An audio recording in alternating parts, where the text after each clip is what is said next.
Okay, can everyone still see me and hear me? No. There's too much fuzz. Yeah, too much fuzz. There's a method in my madness. I'm just going to write a word down and see if it resonates with you.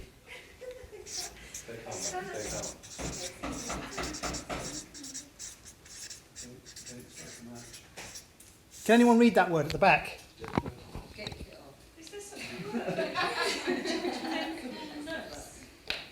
The latter I may have made up, but there is a point in the reason.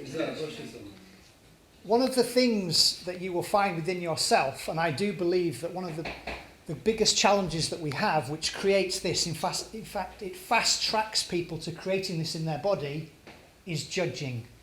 Wherever you walk, wherever you go, you will see things, hear things, smell things, and all the other factors that we have, maybe even just sense, and you will form a judgment. Now, this is only my opinion, but there's only one thing worse than smoking branded cigarettes and drinking excessively, in my opinion, and that's forming a judgment. And every time you form a judgment, you put another nail in your coffin, not somebody else's, yours. So, once you are mindful and you wake up in that moment and realise that you're judging another, because I have had people walk out when I've done this, and that's okay because that was the gift they got. I had people laughing at me. I was just thinking, are we going to have to take off our clothes as well? It is optional, but no, you're quite safe, okay?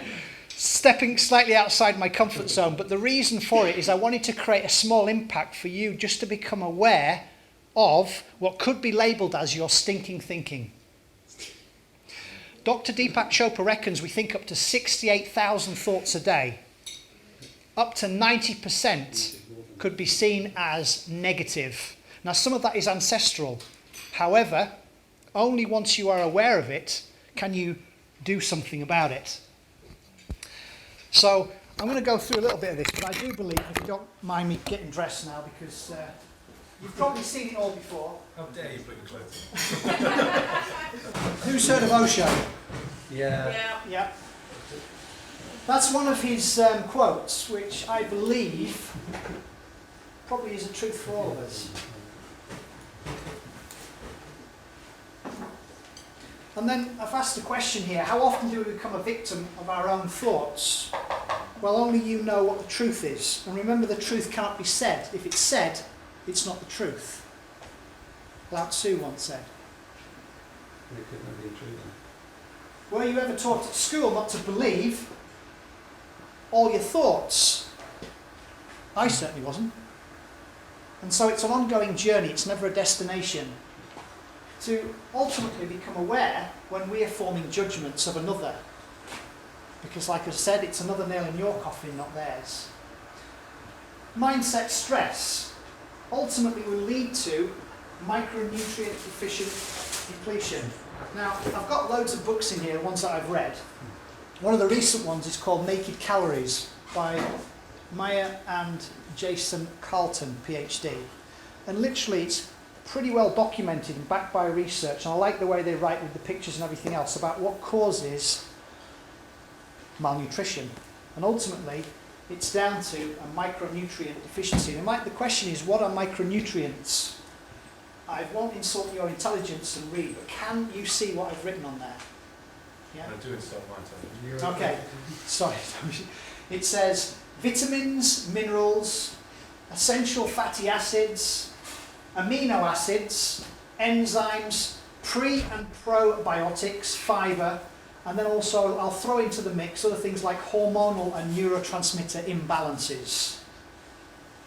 Okay? So ultimately, really, what is health? And health is balance with all of these and more.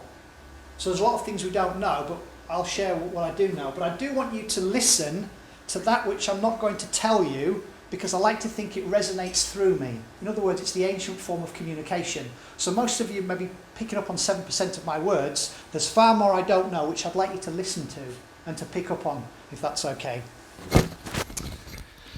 I want to know, if it's all right with you folks, why you're here. What would you like to receive this evening from this presentation? And if necessary, what would you like to leave behind? And then, of course, I've got my obligatory questions to ask on top of that. So, what's the reason for being here? If you don't mind me asking, I don't want to pinpoint you, but what's the reason for being here this evening? What would you like to receive? I see what you're going to say about cancer. So you just want to hear about what I have to say about cancer, yeah? Not just that, anything. Anything specifically? I'm okay with the videos anyway, so Okay, anything you have to say really. okay, thanks. I watched your last one, 2011 one. The Truthjuice at Bristol? Yeah. Right. And that's what made us watch all your videos and what's cancer. Thank you very much. Thank you.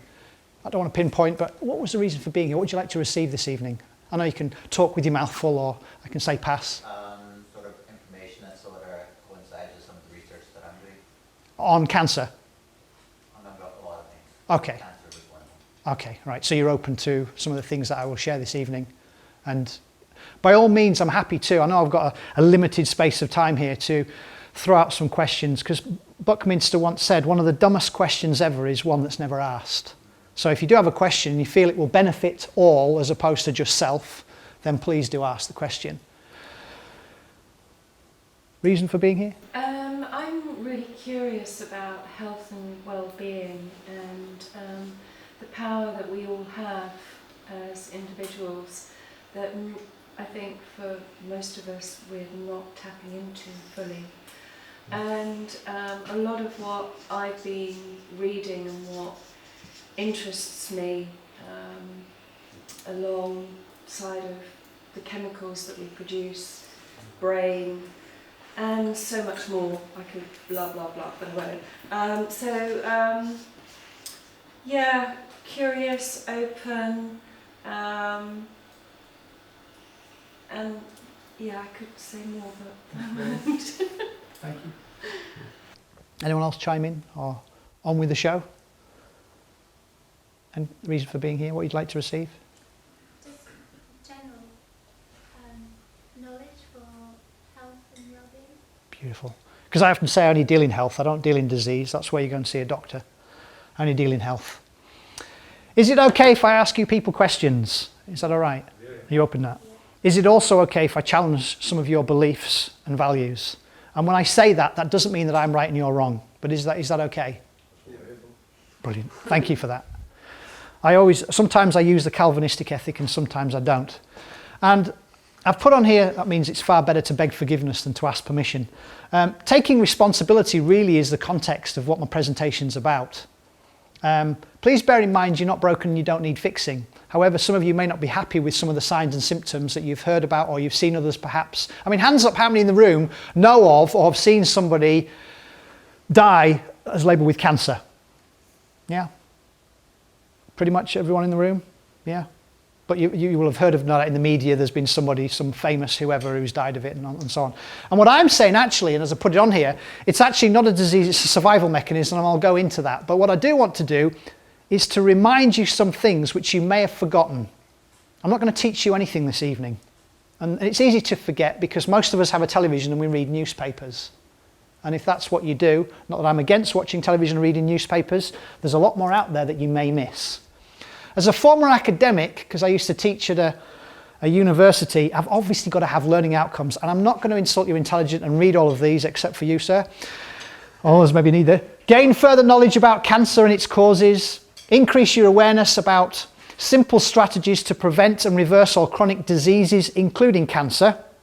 And now I'll go along with the trend that it's a disease. Discover more empowering tools to stop your genes. How many genes do we have in the body? Up to? 28? No, that's chromosomes. Indeed. Up to, I believe, between 23 and 25,000. We used to think we had hundreds of thousands, but that's not true. We have between 23 and 25,000 genes in our body. And guess what? They've all got a shopping list. Expressing cancer and making you become a medical statistic. Remind us about the 2 main pathways leading to the disease and the 8 main pathways to health and vitality. At the end of this presentation, you will be reminded how to bolster your immune system and slow down your aging process, overcome mood swings, depression, ultimately improve your whole quality of life while at the same time create enjoyment and gain optimal vitality. And I put down there that physical body signs and symptoms relating to disease we will cover. What is cancer? Well, according to the medical model, a general term described a group of, and there are over 200 different types of unique diseases that share one common function: uncontrolled growth and spread of it's not an alien, it doesn't zap into you, abnormal cells. Ultimately, it's a breakdown of what I know as a term of fundamental homeostatic controls. What are they? Things like your autonomic nervous system, you've got your pH, your body's pH, neurotransmitters, hormones, glands. They're all, and there's probably about 13 of them that we are aware of that are out of balance. Yeah.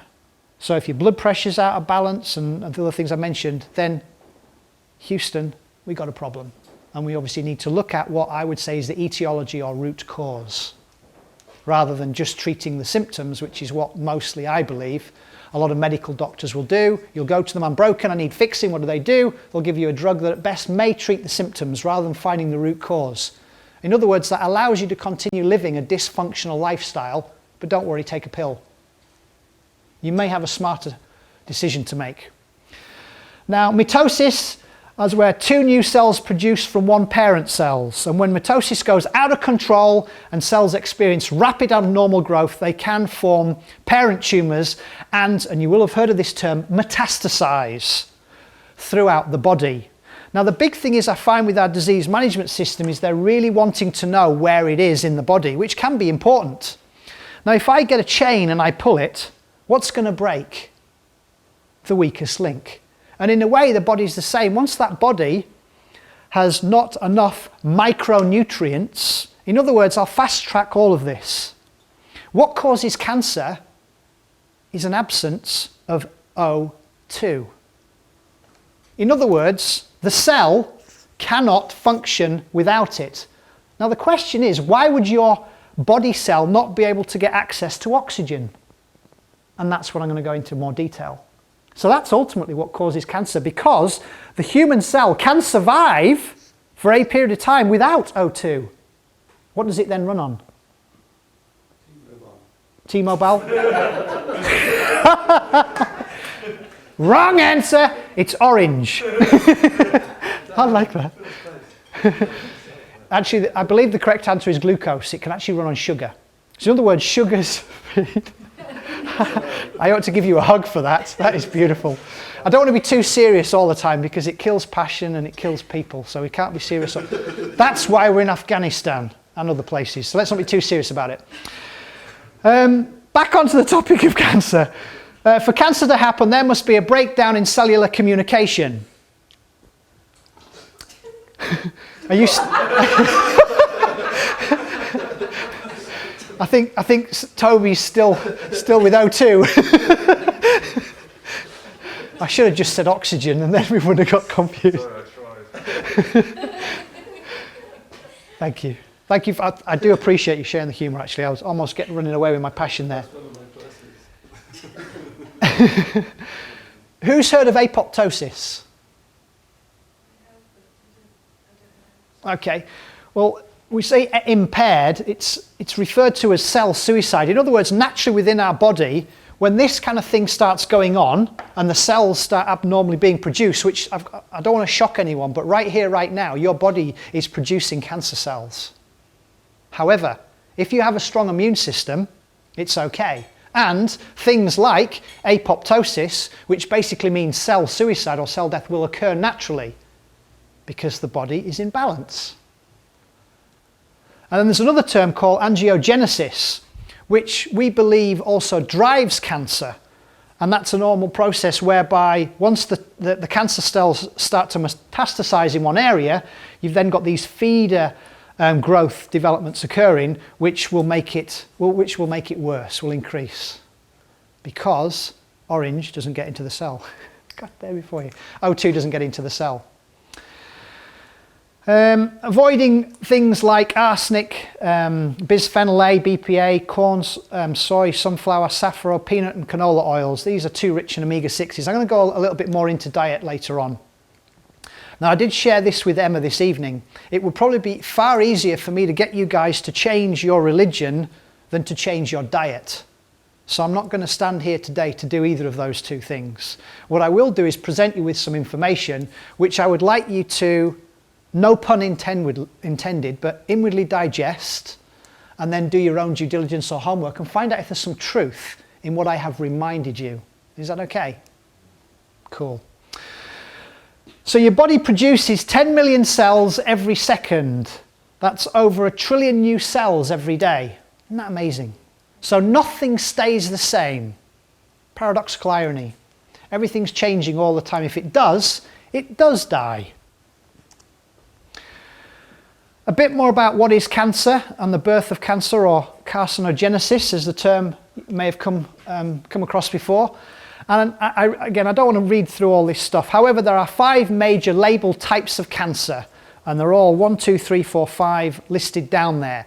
So if you know of somebody, or maybe someone close in the family who has been labeled with cancer, then these are some of the terms that they may use. Carcinomas, which is the most common.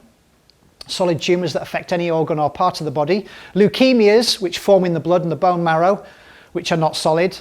Myelomas, tumours that originate in bone marrow or plasma cells, usually not as common. And lymphomas found in the glands, nodes of your lymphatic system. And sarcomas, which is the rarest solid tumours that arise from connective tissue, such as bone and muscle. Any questions so far? I know I'm going at a cracking rate here. There's quite a lot of information that I'd like to remind you folks, that's why. But is this okay? Are you still with me? Where leukemia is in the blood and bone marrow and are not solid, because I read somewhere recently, I can't remember where, it's the first time I came across it, that cancer was not a cell, it was a liquid.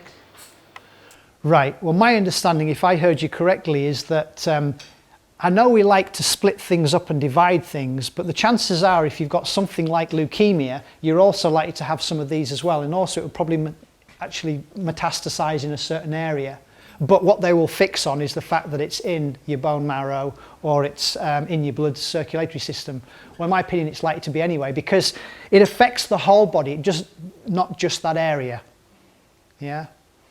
Now, what I do find interesting, you just remind me of this, if you go to a GP or an oncologist and they want to find out if you have cancer or where it is, what do?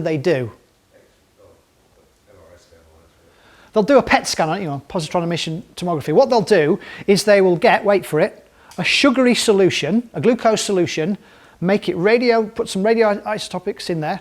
They will then inject that into the human body and then they will scan you. Yeah? And then from that, if you have a metastasized cancer in your body, it will then be picked up and they will be able to know where that is. So when an oncologist or doctor tells you you don't need to worry about your diet, what have you just learnt or been reminded? What feeds cancer? Sugar. Thank you. Anything that, you say, what is sugar? It's not just your normal table sugar, which is known as sucrose. Anything that ends in OSE, OL or IN is labelled as a sugar.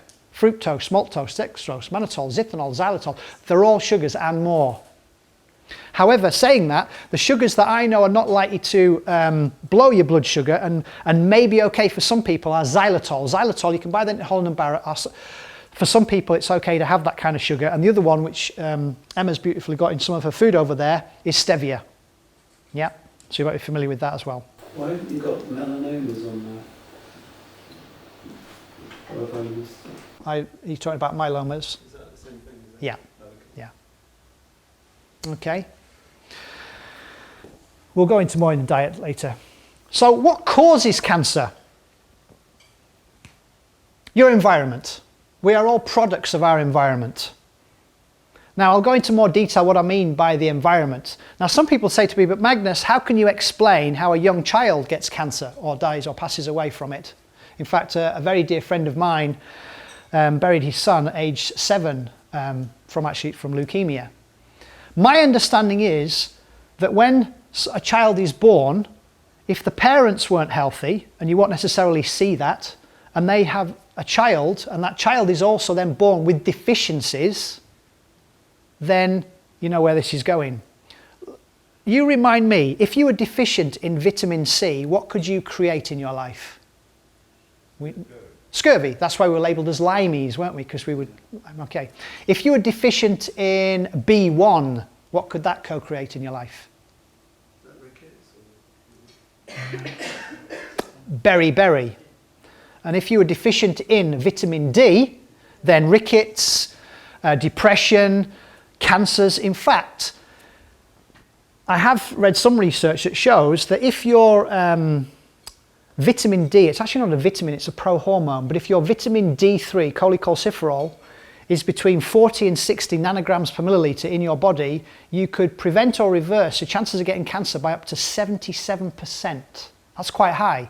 Let me also provide a statistic that over 80% of people living in the UK are vitamin D deficient. Where do you normally get the vitamin D from? Sunshine. Thank you. Have we had a good summer? Well, how do you find out? How do you find out? How do you find out? It's a blood test. Oh, okay. I'll provide you with that information where you can go. I'm not into guessing, I'm into measuring. If you can't measure something, it has no value. So one of the first things I do with my clients is find out what is their vitamin D. Because, I'll provide you with some more stats, according to the Vitamin D Council, and you'll also get it from grassrootshealth.org, up to 10% of your genes can be activated positively with enough vitamin D. As I said, it's not a vitamin, it was labelled as such back in the early 20s, it's actually a pro-hormone. In other words, what it does is it tells the calcium, the phosphorus and many other things where to go.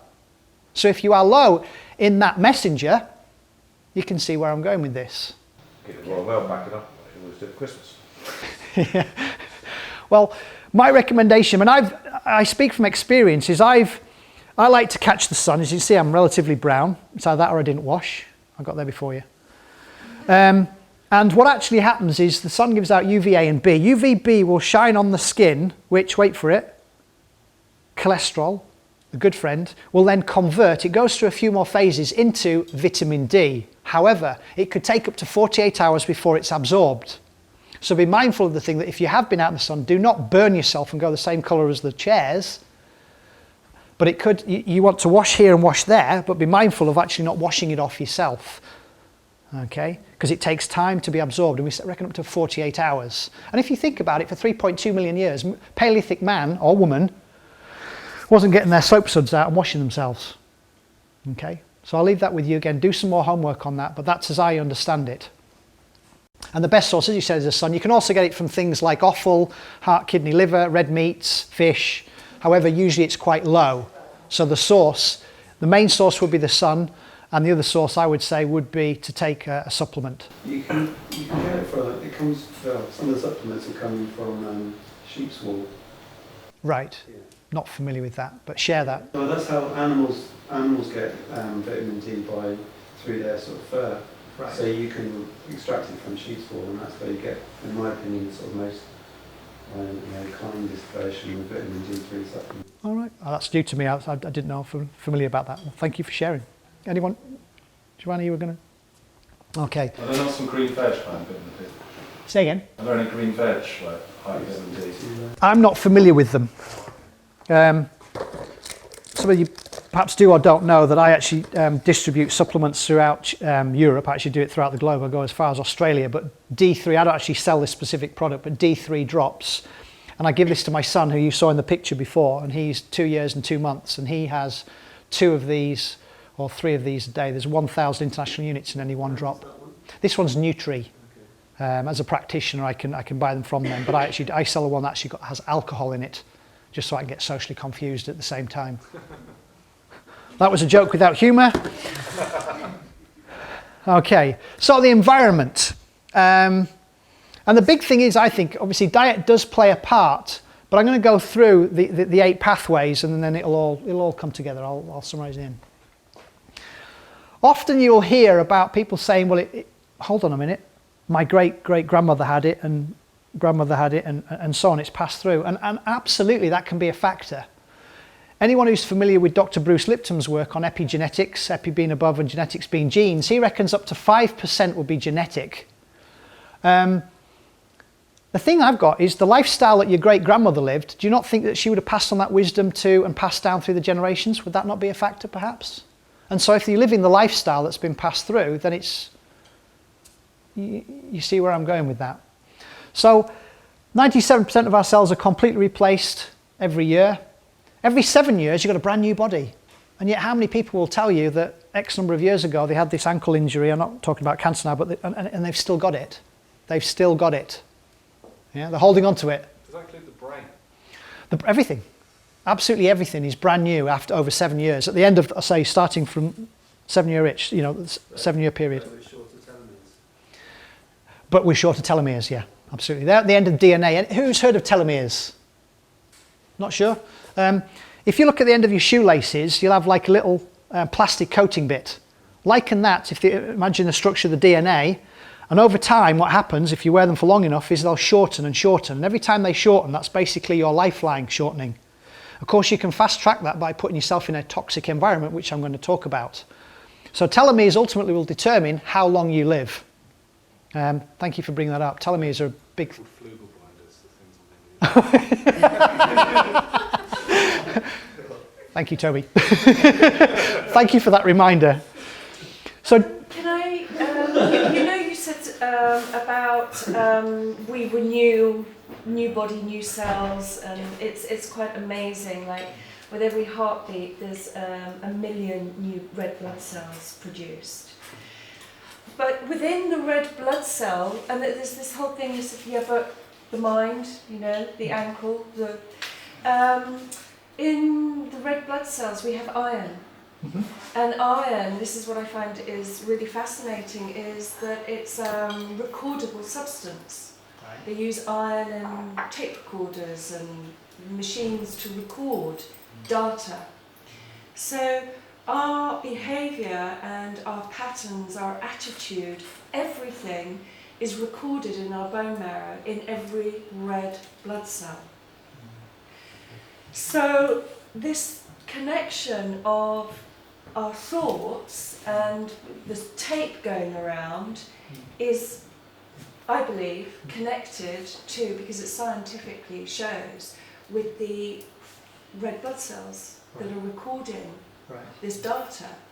So how to go away from that. But there's the 40-day thing, that, like it's in all the old scriptures, the 40-day sadhana. If you do something, or if you repeat it, say for 40 days, of a new attitude, after 40 days, the new red blood cells actually override the old ones and you create a new pattern. Okay. So something like meditation. Let's get a magnet. Right. Let's get a big magnet. So meditation, for example, if you do it for long enough, Right. it does actually start to change habitual patterns and thoughts. Yeah. I think you're touching on something which is, well, some of that is slightly going outside my remit. Suffice to say that Buddha once said, you are what you think, having become what you thought. So if you have that kind of program where you believe something, then I don't know if anyone's read Dr. Kirby Surprise's book. It's called Synchronicity. And ultimately in there, what he's showing is that this isn't verbatim, but what he's basically saying is that we could, he doesn't use the term control, up to 5% of what's going to happen to us in any one moment. Okay? So if thoughts are energy, then thoughts become things. And I do believe, if you look at, and I studied geology, one of my undergrads, BSc honours, is in geology, and if you see how plate tectonics works and how the alignment of north and south has changed and everything else, it's all recorded. And you're right, because they're called hemoglobin in the body. Heme is obviously iron, globin is just the protein. Yeah. So I do believe it can be recorded. From a point of view of changing the mindset behind it, I believe something like 28 days. I'm familiar with that cycle, which is obviously similar to women's cycle, rather than say 40 days. I'm not, there are different schools of thought. There's the 21, people talk about 21 and people talk about 28, but then there's also the 40-day thing as well. So to change whatever you're doing... 40 is the sustainable. Well, if you can do it for 28 days, then hopefully you'll sustain it for longer. Yeah. So certainly, again, within yourself is to look at those things that you are doing within your environment that is or is not serving you. Yeah. And to the degree that you're aware that it isn't serving you, then you can make smarter choices. But most of us as creatures of habit will continue doing that which we've previously done. What do we call that? Insanity. The definition of insanity.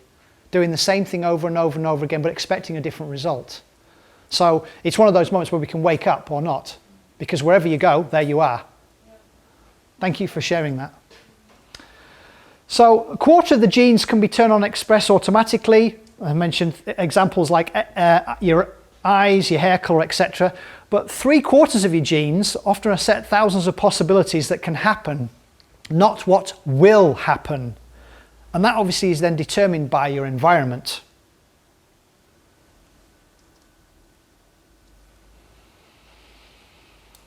Will your genes create cancer or cause cancer? They make it possible, but no, they do not cause it. It's a bit like the gun, you know, it's got something inside it, but it doesn't go off until you pull the trigger. And the trigger is ultimately your environment or your lifestyle choices, which again is in the environment. Because if you are in a vegetarian environment or a carnivore environment, you're obviously going to eat as they do. So ultimately, we are telling our genes to give us cancer. We damage them through improper instructions, causing them to malfunction in ways that cause the symptoms of cancer. Because notice what I just said, it's symptoms of. In my opinion, if you didn't create cancer in your life, you'd be dead. You would die. That's where it comes in as a survival mechanism. It gives you a little bit longer to get back into yin and yang, back into balance, because you're obviously out of balance. It's a bit like driving your car down the motorway. Imagine it's got 3 lanes, and if you fell asleep at the wheel and you went over those bumps, thought you wake up, oh, you've got an opportunity to get back in the lane again. But if you fell asleep either side, it could be game over. So genes are the blueprints of life. I can liken that to if you have like a blueprint, you give it to an architect. So what? The architect, he can maybe imagine what it would look like, but until you actually get the builders in and the electricians in and all the other people, that's again about the environment.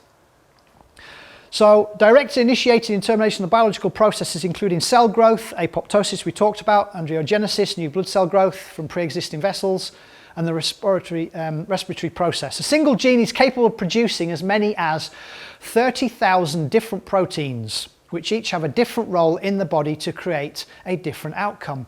This is why I'll throw this in now about the Darwinian theory, because we're all kind of, when I say all of us, I mean collectively, if you look outside in our default world, survival of the fittest, competition and all the rest of it. But when you look at the real true meaning of the word competition, it actually means to compete together, not in separation.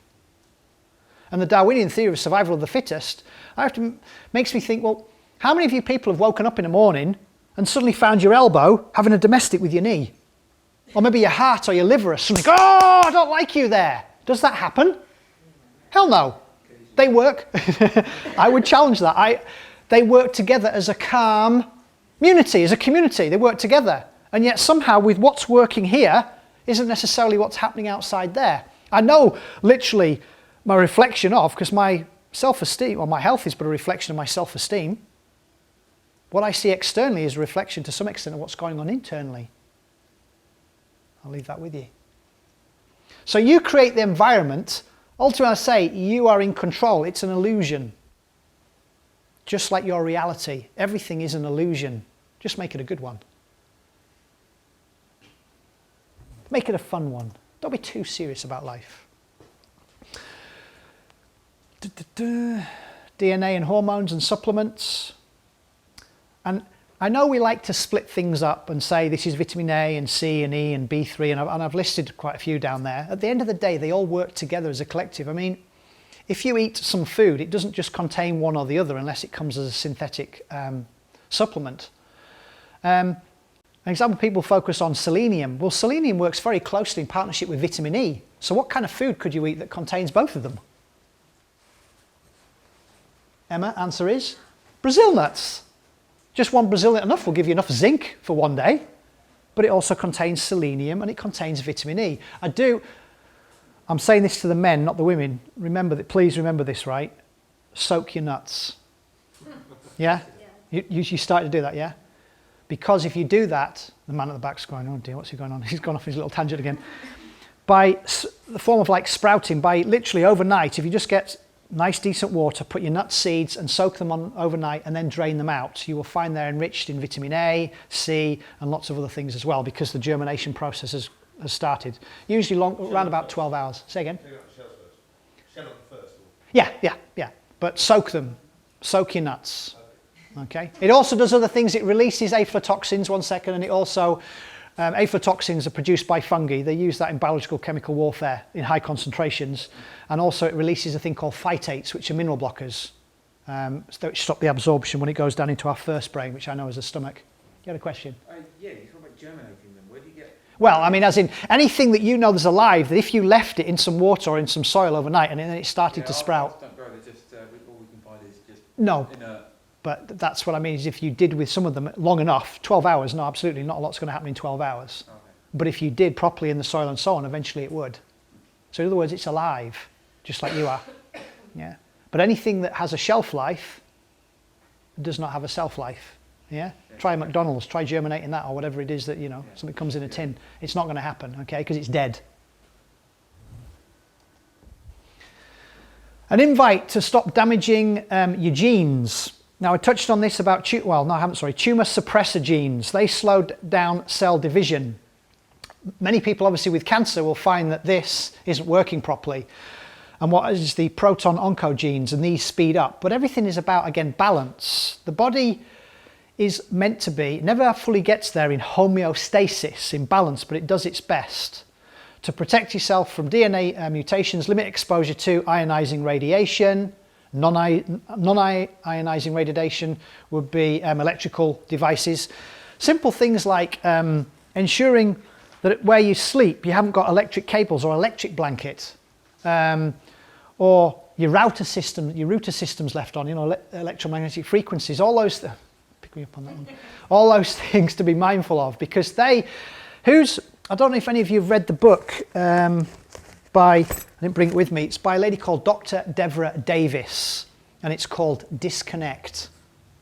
Nothing else this evening, this is worth the admission ticket alone. Just get the book and read it. Stack loads of research clearly showing that, where to put it? These things disrupt and change our DNA. Never have them in your pocket. Men who have iPods close to there, reduced sperm count. Fixed on the side can lead to osteoporosis. Now what was done is that the kilowattage is obviously, well, 1 or less in a mobile phone, and in a microwave it's about 1,000. But the frequency is exactly the same as one of these. But when they did their early research, they were saying, well, when you have it close to your head, there's no heat given off, therefore it's okay. Who paid for the research? Interphone study. Unbelievable. So again, read the book, Disconnect by Dr. Deborah Davis, because she knows that literally what's happening now is similar to that which was given with the smoking industry for 40 or 50 years. It doesn't cause lung cancer. And let me remind you, there isn't one single double-blind study to show that smoking causes lung cancer. There isn't one. Just 1 second, okay? So my point is that she reckons is that what's going on, I mean, we know that it can lead to that, but she thinks that that's the same thing that's happening with the dirty electricity or the electromagnetic frequencies. I was going to say, I've done some research where a lot of it has to do with magnetism as well. Like the radiation and whatnot kind of breaks down the static electricity. Right. All the toxic food basically has to do with a lot of the kind of the static electricity to the body. And you talk about the cells, they start vibrating at a different frequency sort of thing, because they're, Right. it's almost like that their magnetic field is not as the other cells are, so it's just communicating. The frequency's changed. If you change the frequency, which we're very good at doing with our present, this is where technology obviously is amazing, taken off. However, our wisdom is far below. And when the two catch up, then we'll kind of realize, but all I'm wanting to flag up is to remind you that if you use a cell phone, I'm not saying don't step into the 21st century, but just be mindful of having it close to your head. If you read the fine print on most of the mobile phones, it will tell you to have it X millimeters away from your head. No one's going to read that fine print. However, if you can, go hands-free. And if I use mine as best I can, even if I'm talking to David Cameron, I'll still go hands-free, okay? Because, you know, I want everyone else to hear the conversation as well, but just be aware of that. But having it in your pocket and close, by all means, have it turned off and have it in your pocket, but don't have it turned on. In fact, what she does even say is actually take the battery out, even if it's turned off. So I've got a smart car that if I wanted to, and I haven't done it with this mobile because this is a new one, I can connect it up. So it's just, I just automatically, the car connects to it. It's a hybrid Prius. But I want to do that because I realise that, you know, I spend X amount of time driving in my car, it's what damage is it doing to me? It's even worse using it in the car as well, because the car acts like a Faraday That's cage. right, exactly. Makes it even worse. Mm. You can offset a lot of these harmful kind of influences by grounding yourself. How would you do that? You can buy little grounding pads that you plug into the mains. Earthing. Yeah. Or you can run your hands on the tap, touch a metal tap. Or bare feet and actually touch grass. There's a great book on earthing by a wonderful doctor that talks about connecting with the earth, and I agree, you're right. And obviously if you live up in somewhere, you need to connect it to something, or connect yourself to something. Yeah, every house is connected all over through the earth wire. Yeah, very important. Get back down to basics. And toxins, man-made chemicals. We touched on here about self-power. You may, again, I'll remind you, there are over 80,000 different man-made chemicals that are actually out there. Okay, that we have co-created, and if 10% of them that I've actually looked at, they've clearly shown to be carcinogenic. But when you think about it, if you looked at our cells and what's required, they don't require fluoride, they don't require chlorine, they don't require toluene, they don't require lead. Over 5 pounds of lead can be absorbed by women in their whole lifetime. Over 5 pounds of makeup can be absorbed yearly. So, obviously, what does it contain?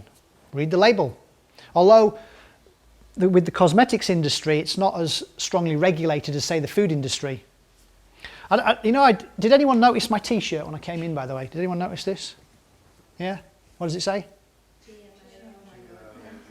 Stand up for your right. Yeah. Just label it. What's interesting, I mean, I paid $25 for this. It's an organic T-shirt, air miles on it. 6th of November, there's a major thing going on. It's called Proposition 37. Have you heard of it? Yeah. It's a key thing in California. Now, we are very fortunate in this country and 49 other countries where we actually have to have labeled genetically modified organisms. But in the States, they don't need to label it. And we know that most of the corn over there, over 90%, is actually genetically. You know, you can point at some things, yeah. But in California, on the 6th of November, Californians get an opportunity to vote with Proposition 37. It's a bill that's going through to say, yes, we want labelling. And once it happens in California, it will have a knock-on effect across the other states, because you've got the big companies like DuPont, Monsanto, etc., PepsiCo, who are obviously trying to promulgate all the great things that are in. Well, if it was so wonderful, this product, whatever it is, why don't I go GMO? I mean, I'd be really happy with it. But they know that it's not good, and the research is quite clear, the damages it causes. In fact, the recent tests that were done in France showing the damage it caused to the rats, the Russians and the French have decided to say absolutely no, we're not going to have any GMO in this country. So hats off to them, but well done. Okay. Who's heard of Dr. Brzezinski? If you haven't, and by the way, send me an email, I'll send you these slides. Say again? What? There's another Brzezinski, he's a bit of a nasty guy. Oh, is there? Yeah. Well, leave him behind. Let me come back to this one.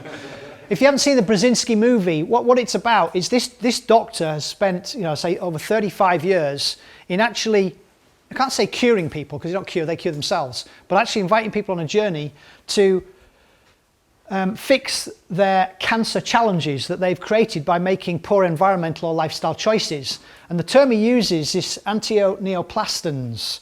And what he's found is the research that he did was on looking at urine of healthy people and those that had cancer.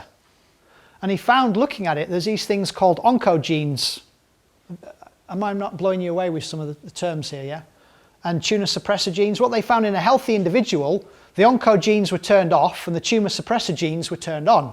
However, in a sick person with cancer, it was the reverse. And so he's been able to create these anti-neoplastons that actually have been shown to change 100 plus human genes. Now, I reminded you before what vitamin D does, but he's got his own anti-neoplastons working, and he's had a massive, wonderful survival rate for a lot of people with things like brain tumours and other kind of like rare, I'll say rare, not becoming so now, but pancreatic cancers, and because normally with that you've not got a survival rate over 5 years, it's very, very low. But he's had a major success rate. But he's had, I think it's 5 or 6 times, he's had the big authorities trying to shut him down. Now, even if he's only helping one person overcome cancer, don't you think you'd promote it? Why do you think this is? Well, let me remind you. Over 76 billion has gone into the cancer industry since 1971, when Nixon, who wasn't a very popular president at the time because of the Vietnam War, said, I know what I'll do to get popular, we'll have a war on cancer. Well, in 1971, allegedly, it was the 8th or 9th leading cause of death in 1971. Cancer, dying of cancer, 8th or 9th. Let me ask you a question, what is it today? I will challenge that if you're aged between 45 and 73. It's actually the leading cause of death. Wow! So if I'd put 76 billion into something and it was there, and I want to go that direction and it's over here, what the hell's going on? Wake up, people. And yet we all buy into it. So what do we buy into? Burning, cutting, and using toxic chemicals. Well, we're already dealing with a compromised immune system. Please, I'm not a doctor. I'm not saying don't cut things out. I'm not saying don't use certain forms of chemotherapy, but certainly with a specialist doctor who will localize it and know exactly what they're doing. Wonderful books you can read, and this is part of your homework as a reading list. If you didn't think you had some homework, I'm reminding you about it now. You might have paid to come in here, but there's homework to do. Never Fear Cancer Again, How to Prevent and Reverse It by Raymond Francis. What a beautiful bloke. Cancer, did I theme it from it? Beautiful man, Andre Moritz. I've actually been in touch with this gentleman. He's actually used one of my YouTube videos. Cancer is not a disease, it's a survival mechanism. And he goes into detail about, again, fantastic research. That's a vegetarian as well. Beating Cancer with Nutrition by Patrick Quillin. I mean, these are just some examples of books that I've read to put some of this stuff together. Okay. Now, this is what I find interesting. Cancer cells are unable to multiply without sugar. 1992 Swedish study found that 223 men who had early prostate cancer but did not receive any kind of medical treatment, only 19 died within 10 years of diagnosis. What does that tell you? Usually once people are labelled with cancer, what do they then become? A victim, exactly. They will, well, before then they would have been starting to go down that way, but they will also stress themselves further and almost like as a catalyst fast track themselves to metastasizing. And what happens once it starts to metastasize and get bigger and bigger wherever it is, can that organ then function properly? No. But that's not what kills them. I'll go into detail what does. Do you mean those guys didn't know they had cancer? Is that what you mean? You must have known that cancer. I'm not sure about that. It's a good question. I'm not sure they didn't know. But what I'm saying is about the actual, I'm focusing on the medical treatment. I know Disraeli says it well, there's always lies, damn lies and statistics for you, but that's just one example. I would say that that's a great question, I don't know, I'd need to look up if that was the case. But there's lots of people who, again, I've heard about or read about that didn't know they had it. In fact, there was even somebody there was these 2 men, and one who did have cancer, they got their results mixed up. And as soon as the one who didn't have cancer was told that he had, he went and fast-tracked and created it. And the one that was told he was fine lived longer than 5 years. So, but these things go on. I think the main thing I think that from the main message is that you can control your state of mind to the degree that you want to. You talked about the on-cog genes turned on and off in the urine. Yeah. And some people use urine therapy. Yeah. So basically if someone has cancer and they drink their own urine, they're going to make themselves worse? Good question. Not knowing much about what you've just mentioned, I would say yes to that. Okay, not that I'm not into drinking urine, I've heard about it and I've read a little bit about it, but to me it's, if you're in a toxic environment and you actually have cancer and you are obviously then putting back into the body, that's probably not a good thing. Because the urine also has the urea, which has the original gene code as well. Right. So Yeah. I don't know how that would... I don't know. I mean, what I know about that therapy is that there's a chemical change in the urine that actually then it knows how to heal the body. You know, it's almost like it has a blueprint of your makeup in it, and it's not toxic like people think it is. No, we had someone do a talk on it here. Yeah, I'm not sure. I don't. It's not. It's not something. Yeah, it's an interesting question. It's not something that I have studied or know much about. You know, I appreciate you asking though. Yeah, we should check out Sylvia's talk. I'm sure she talked about cancer in that. Right. Yeah. Good question, but I don't know. If you don't mind, I'll say pass on that. It's Magnus Magnuson. Cancer cells are not vicious killing machines, but serve a purpose of absorbing your body's toxins that otherwise would kill you. And then I put on what is the underlying reason for a body that creates cancer? Usually, I don't know if I stated before that I find that people who have cancer have usually had some traumatic event in their life. And that, even if it was when they were younger, has obviously over time got worse and worse. Let me give you an example of somebody who died recently, who was in the media. His name's going to pop into my head. He's the Apple guy. Steve Jobs. Okay. Now there was an interesting, I think it was a YouTube I was watching about when he actually got cancer. And they were able to use statistics to extrapolate back. And I think he died age 56. Yeah, they said he must have got it, but it must have originated in his 20s or something. When he was 23 or 26 years old. And what they're able to do by the size of the cancer and how quickly it grows, they're able to use the stats to figure out, well, when it started off at 1 or 2 cells. And they think that usually it grows something like a millimetre every either 3 or 10 months. And so what came about from it though with Steve Jobs, because there is a culture within Apple about veganism and vegetarianism, and I'm not dissing veganism or vegetarianism, but that's what I've been told is in the Apple organisation. And there is a famous doctor whose name will pop into my head, who allegedly gave him, I would think, poor advice about actually having an operation or changing his direction and changing his diet. And this guy is a very strong vegetarian. And his name will pop into my head. He actually is well known. It'll come to me. But anyway, my point is that once he knew that he had it, he could have changed. You see, put it this way, if you get to a point and you know you've got cancer, you know how to create it. Right? How do you know? Because every lifestyle decision or choice or environment that you've been in has brought you to that point. So you know how to do it. What you then need to think about is, well, what distinctions or changes do I need to make in my life to reverse that? Does that make sense? Yeah? So if this man has been living the lifestyle he has, but they reckon because he worked in the soldering industry and other things, he obviously picked up some toxins, which is a major factor to it, which I'll go into in a moment, then no wonder it started. However, in my opinion, a healthy cell is able to kick out toxins. Who's heard of glutathione? No? Did I just swear at you? There's no joke between O2 on that one. It's a major powerhouse in all cells that's required, and it can come about by giving the cells what they require so that they can detoxify the body. Now obviously with Steve Jobs, unfortunately, if the toxin was true, he picked it up 23 or 26 years old. He had it for a number of years and it got better and got worse and so on. However, he never made, I believe, those distinctions required so that he could be alive today. But what an incredible man with creating the iPad and all the other things. Certainly left a legacy behind.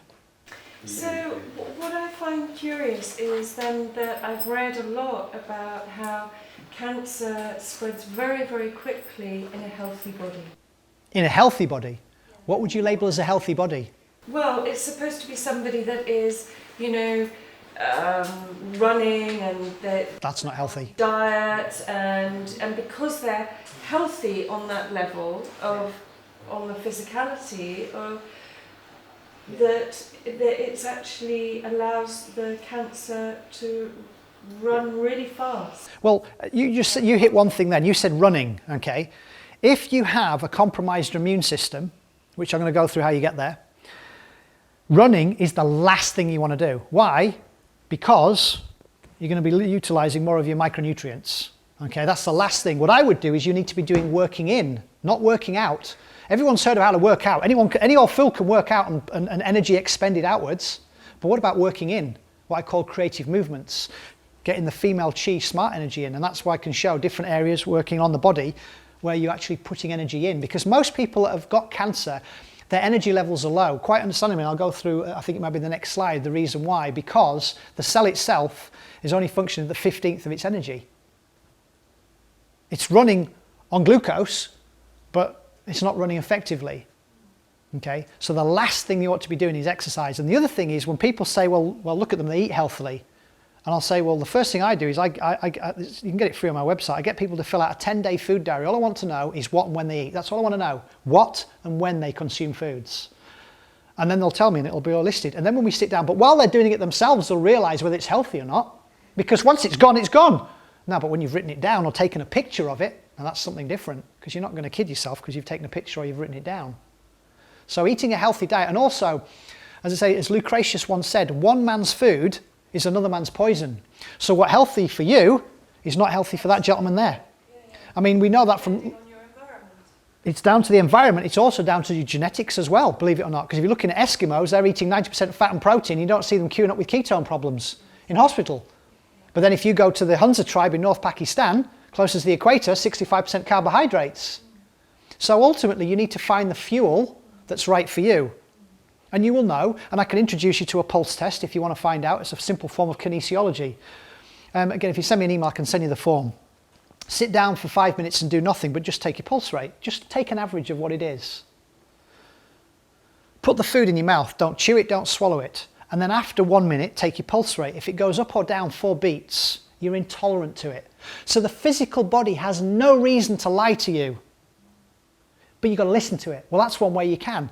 Like, if you and I went out on a date and we went out to some restaurant, it's okay, I'm married to another bloke, and you see my wife on the screen, and you see people blowing their nose, or you see people coughing, or they've got sweat, or they've got a rash coming on their neck. But they always do that.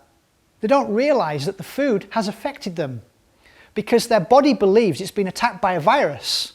Secretory IgA, immunoglobulin, I'll talk about later, thinks that, oh, we've got to attack this virus, but it isn't a virus, it's actually a food. Well, I'll say a food, it's likely to be a product. But you ignore it and you carry on eating the same foods or same products. Listen to your body. So a simple way, if you're not sure, and a classic one I do with cheese, I mean, if I eat any form of pasteurised cheese, sweat within seconds is pouring off the top of my head because I'm follically challenged, I can do that. Yeah? So just be aware that the physical body has no reason and never will lie to you, because if it did, you would die. So listen to it, and that's one simple form of kinesiology you can use. It's called a pulse test. Send me an email and I'll send you the form. It's one simple one you can use to find out if that food likes you. However, just because it doesn't today, it doesn't mean next month that it won't. It can change, because your cell's requirements as a shopping list are always changing as well, depending on your environment. Obviously, if somebody's really active or training hard, they're going to need more of, than somebody who's living a more sedentary lifestyle.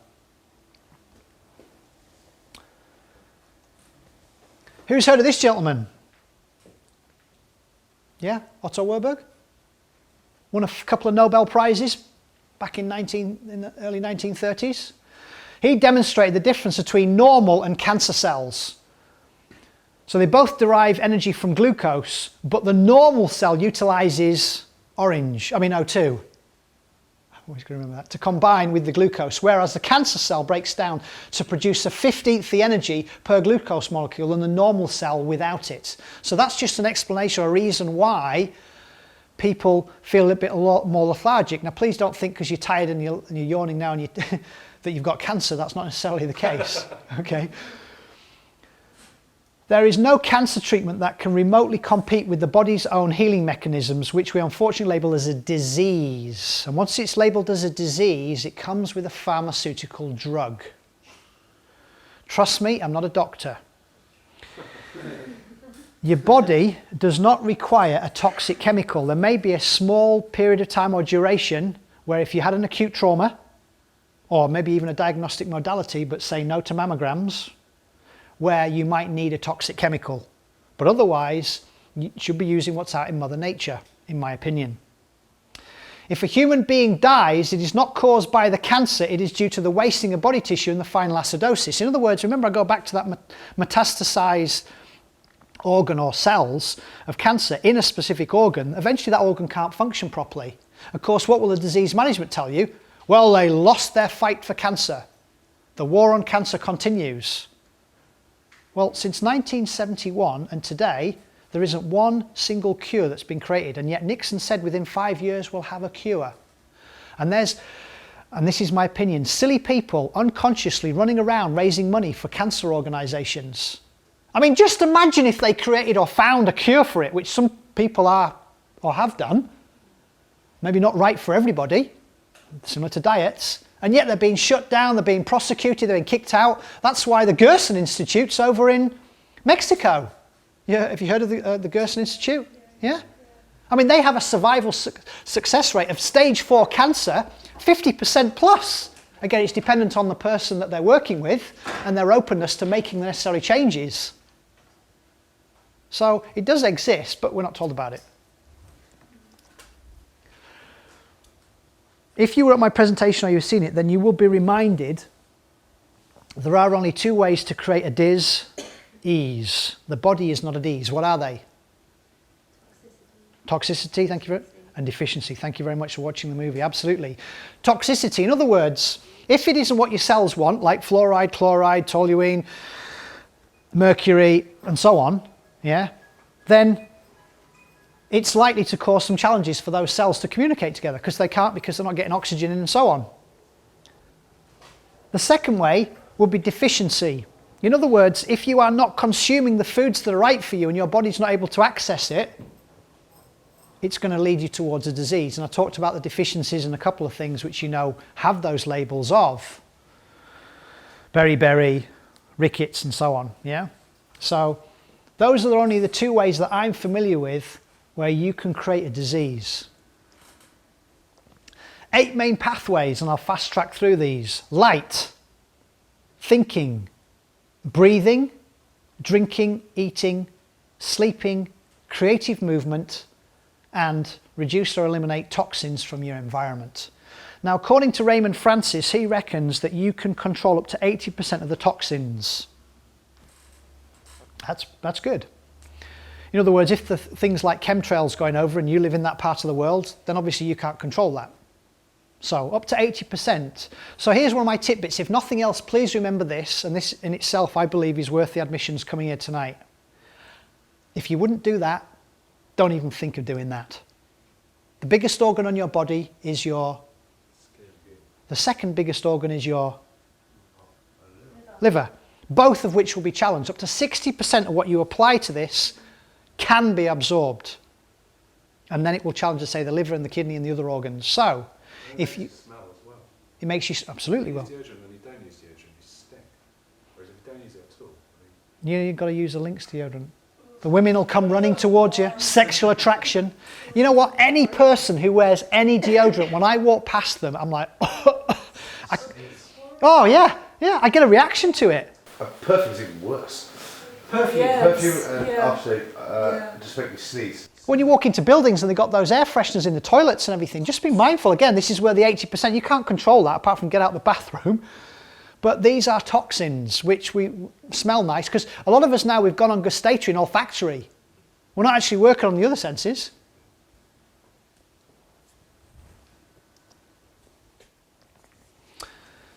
Okay, what changes can you make in your life right now to prevent or reverse cancer? Now, bearing in mind with the time and everything else, I'd love to stop and have a tea break and literally go through, you know, bouncing ideas. So, yeah. Excellent. You can drink it in a minute. Ba-bum. Thank you for sharing. We'll have a tea break. So, okay, while we're having this little break then, about with what you've heard already, what kind of changes or distinctions would you like to make in your life? Or has it just been a quick reminder, I'm glad I've heard it and everything's going really well because my path is very clear. Okay? I do believe, I'll just finish this and then we'll have that break. Healing is about accepting, allowing and supporting, not fighting and resisting. It's that which makes it even worse. Once you resist them, resistance is the first act of war. There's nothing to resist. In nature, nothing resists. It works in harmony. So think about cutting, poisoning and burning a physical body will obviously weaken or compromise your immune systems. And also when you look at the stats and what they use to measure the effectiveness of things that are very archaic. I mean, chemotherapy success rate in the 50s is no different as it is today. How do you restore your health? What does optimal health mean to you? Okay, question then. Would anyone like to share what any aha moments or any changes or distinctions they're going to make in their life, or anything that's, oh, I wasn't aware of that, or I'm going to do some more due diligence or homework on anything, or is this just, you've heard this all before? Anything? You've reminded me that last time I saw you speak, I wrote a list of things I was going to do, but I never read again. So I'm going to go and look at that again. Okay. I think I'm going to carry on my hunt for natural springs. Yeah, that's the best water you can drink. But I'm also getting in it as well because it's brilliant for grounding you. There's something magical actually. Got in the White Spring once in Glastonbury and cure the cold in about, well, instantly. Yeah, I was going to say, I've got a friend that drives to Glastonbury and fills up her car with grains and bottles and does the water run and swears by it. Yeah. Well, just putting your water on PPA plastics. Well, I could run a 3-day lecture on plastics.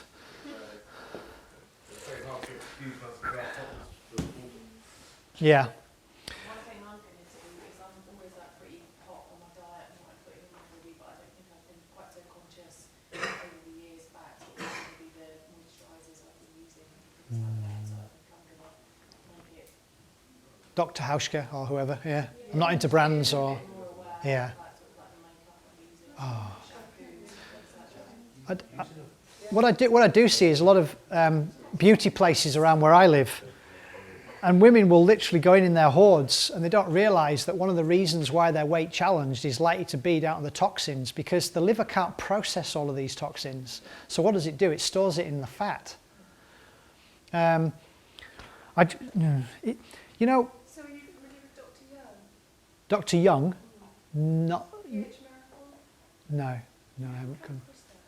No, I haven't. There's probably millions or billions of doctors I haven't come across that. But thank you, Dr. Young. Is he?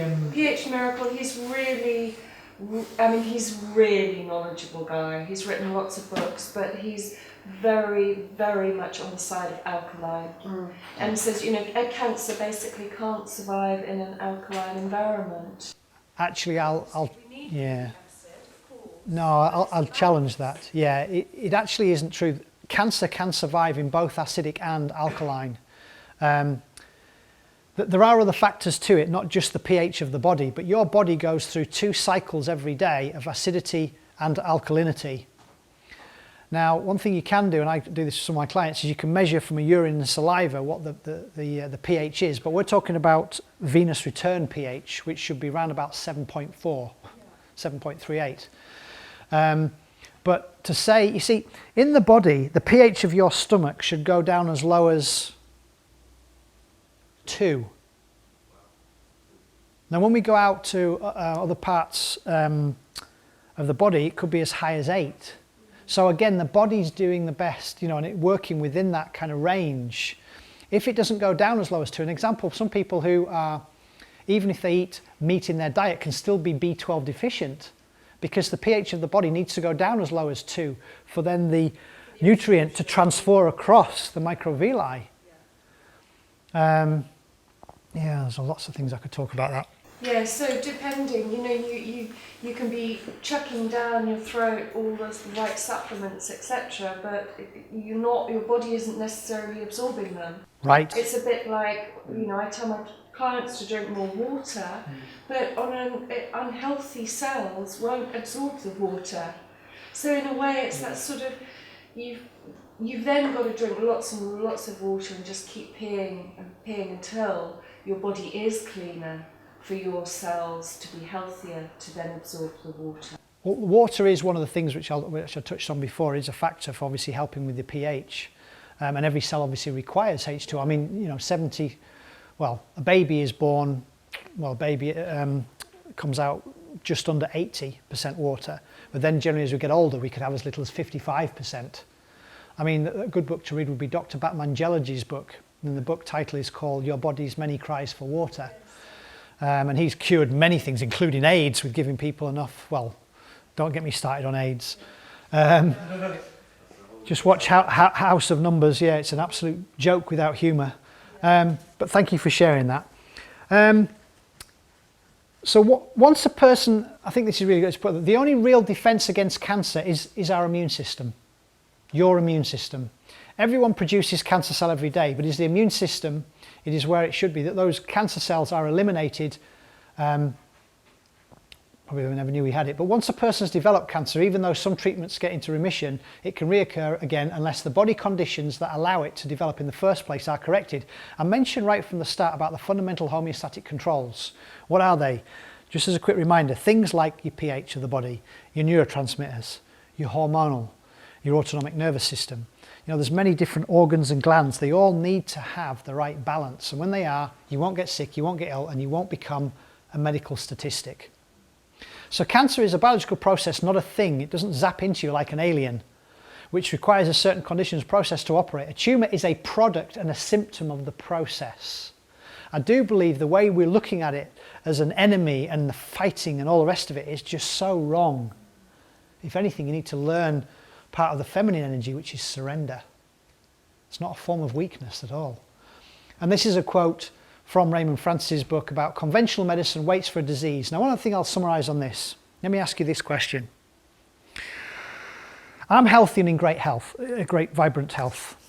Okay, what would happen to me if you gave me a statin or some chemotherapy or a drug, any pharmaceutical drug, or even an aspirin, which incidentally kills over 20,000 people every year on this planet, but it's socially acceptable?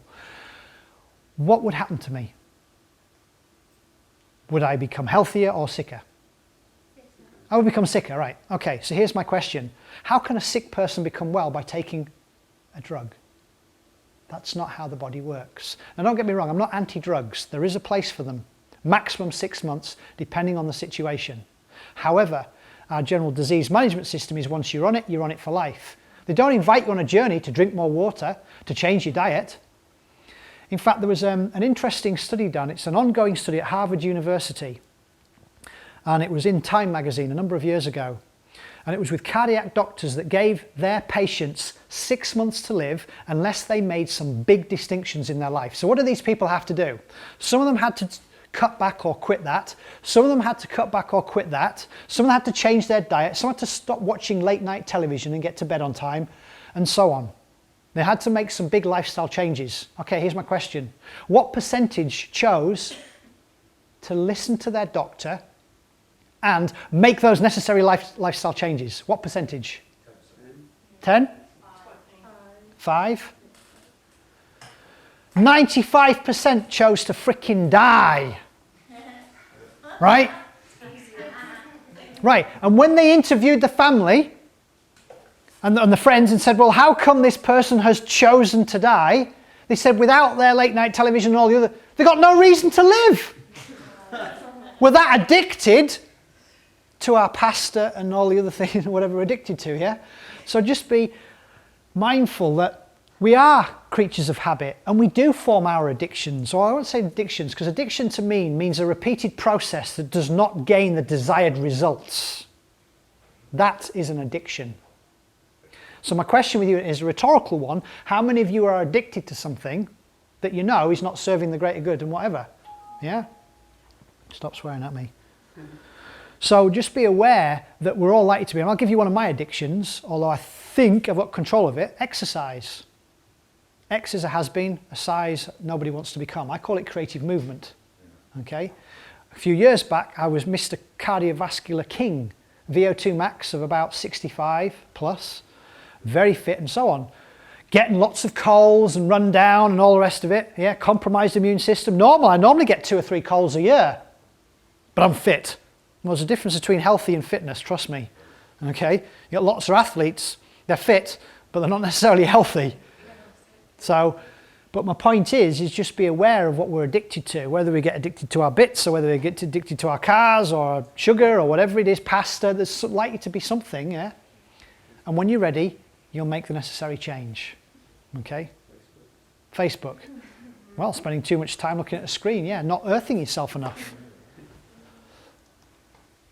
Okay, we're going to whiz through a lot of these because I'm sure most of you want to go to bed because I'm waiting to get the other one. Light. I see a lot of people, even this time of year, wearing sunglasses. Oh dear. Full spectrum of light is not able to go through to the eyes. Will create many, I mean, there's no research per se that I'm aware of, but I'm just conscious of the fact that for 3.2 plus million years, the sun has never been our enemy. And then you wonder why the cataract rate's up and everything. So, visible light wavelength. Over 80% of the population we talked about before, vitamin D deficient, especially us northerners. Not a surprise, is it really? Especially this year. And then I've gone through what prevents and reverses cancer. It nourishes and energizes the body by helping prevent infections from bacteria, molds and viruses. It enhances the immune system.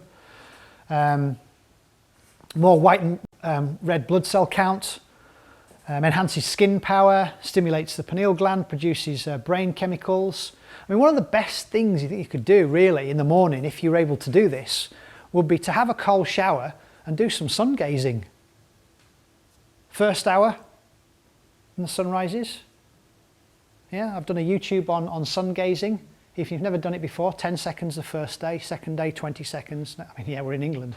Third day 30 seconds and so on, and just space it out and see how it is for you. I mean, I've personally, anecdotally, I had my eyes tested a couple of years ago. What was I? I was 9, I think I was 9, no, it was 6'4". So the best vision we know is 20/20, that's American, but in England it's meters, not feet. And we say it's 6'6".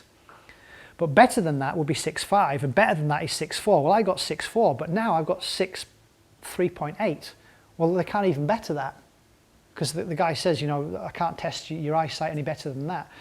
Now, what's interesting, and this is an invite, is more often than not, and this is a mindset change, when you're going to check your eyes, most of you will start with the big and work down to the small. In other words, you will eventually reach failure. Here's an invite. Start off at the small and work upwards. Yeah? And see the success. You with me? So rather than going and knowing that you're eventually going to fail, start out and start, well, I'm going to win, because you're going to win. You're going to go up, you're going to win. Yep, oh, that's crystal clear, that one. Changing mindset. You're a cheat. Stick with your O2.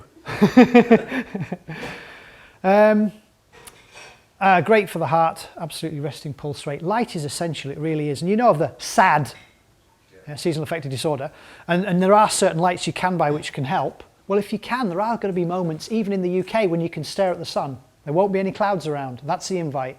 Make yourself feel good. Usually I also find people that are suffering with depression, I will pretty much guarantee and stake my life on it, they will be both omega-3 deficient and vitamin D deficient.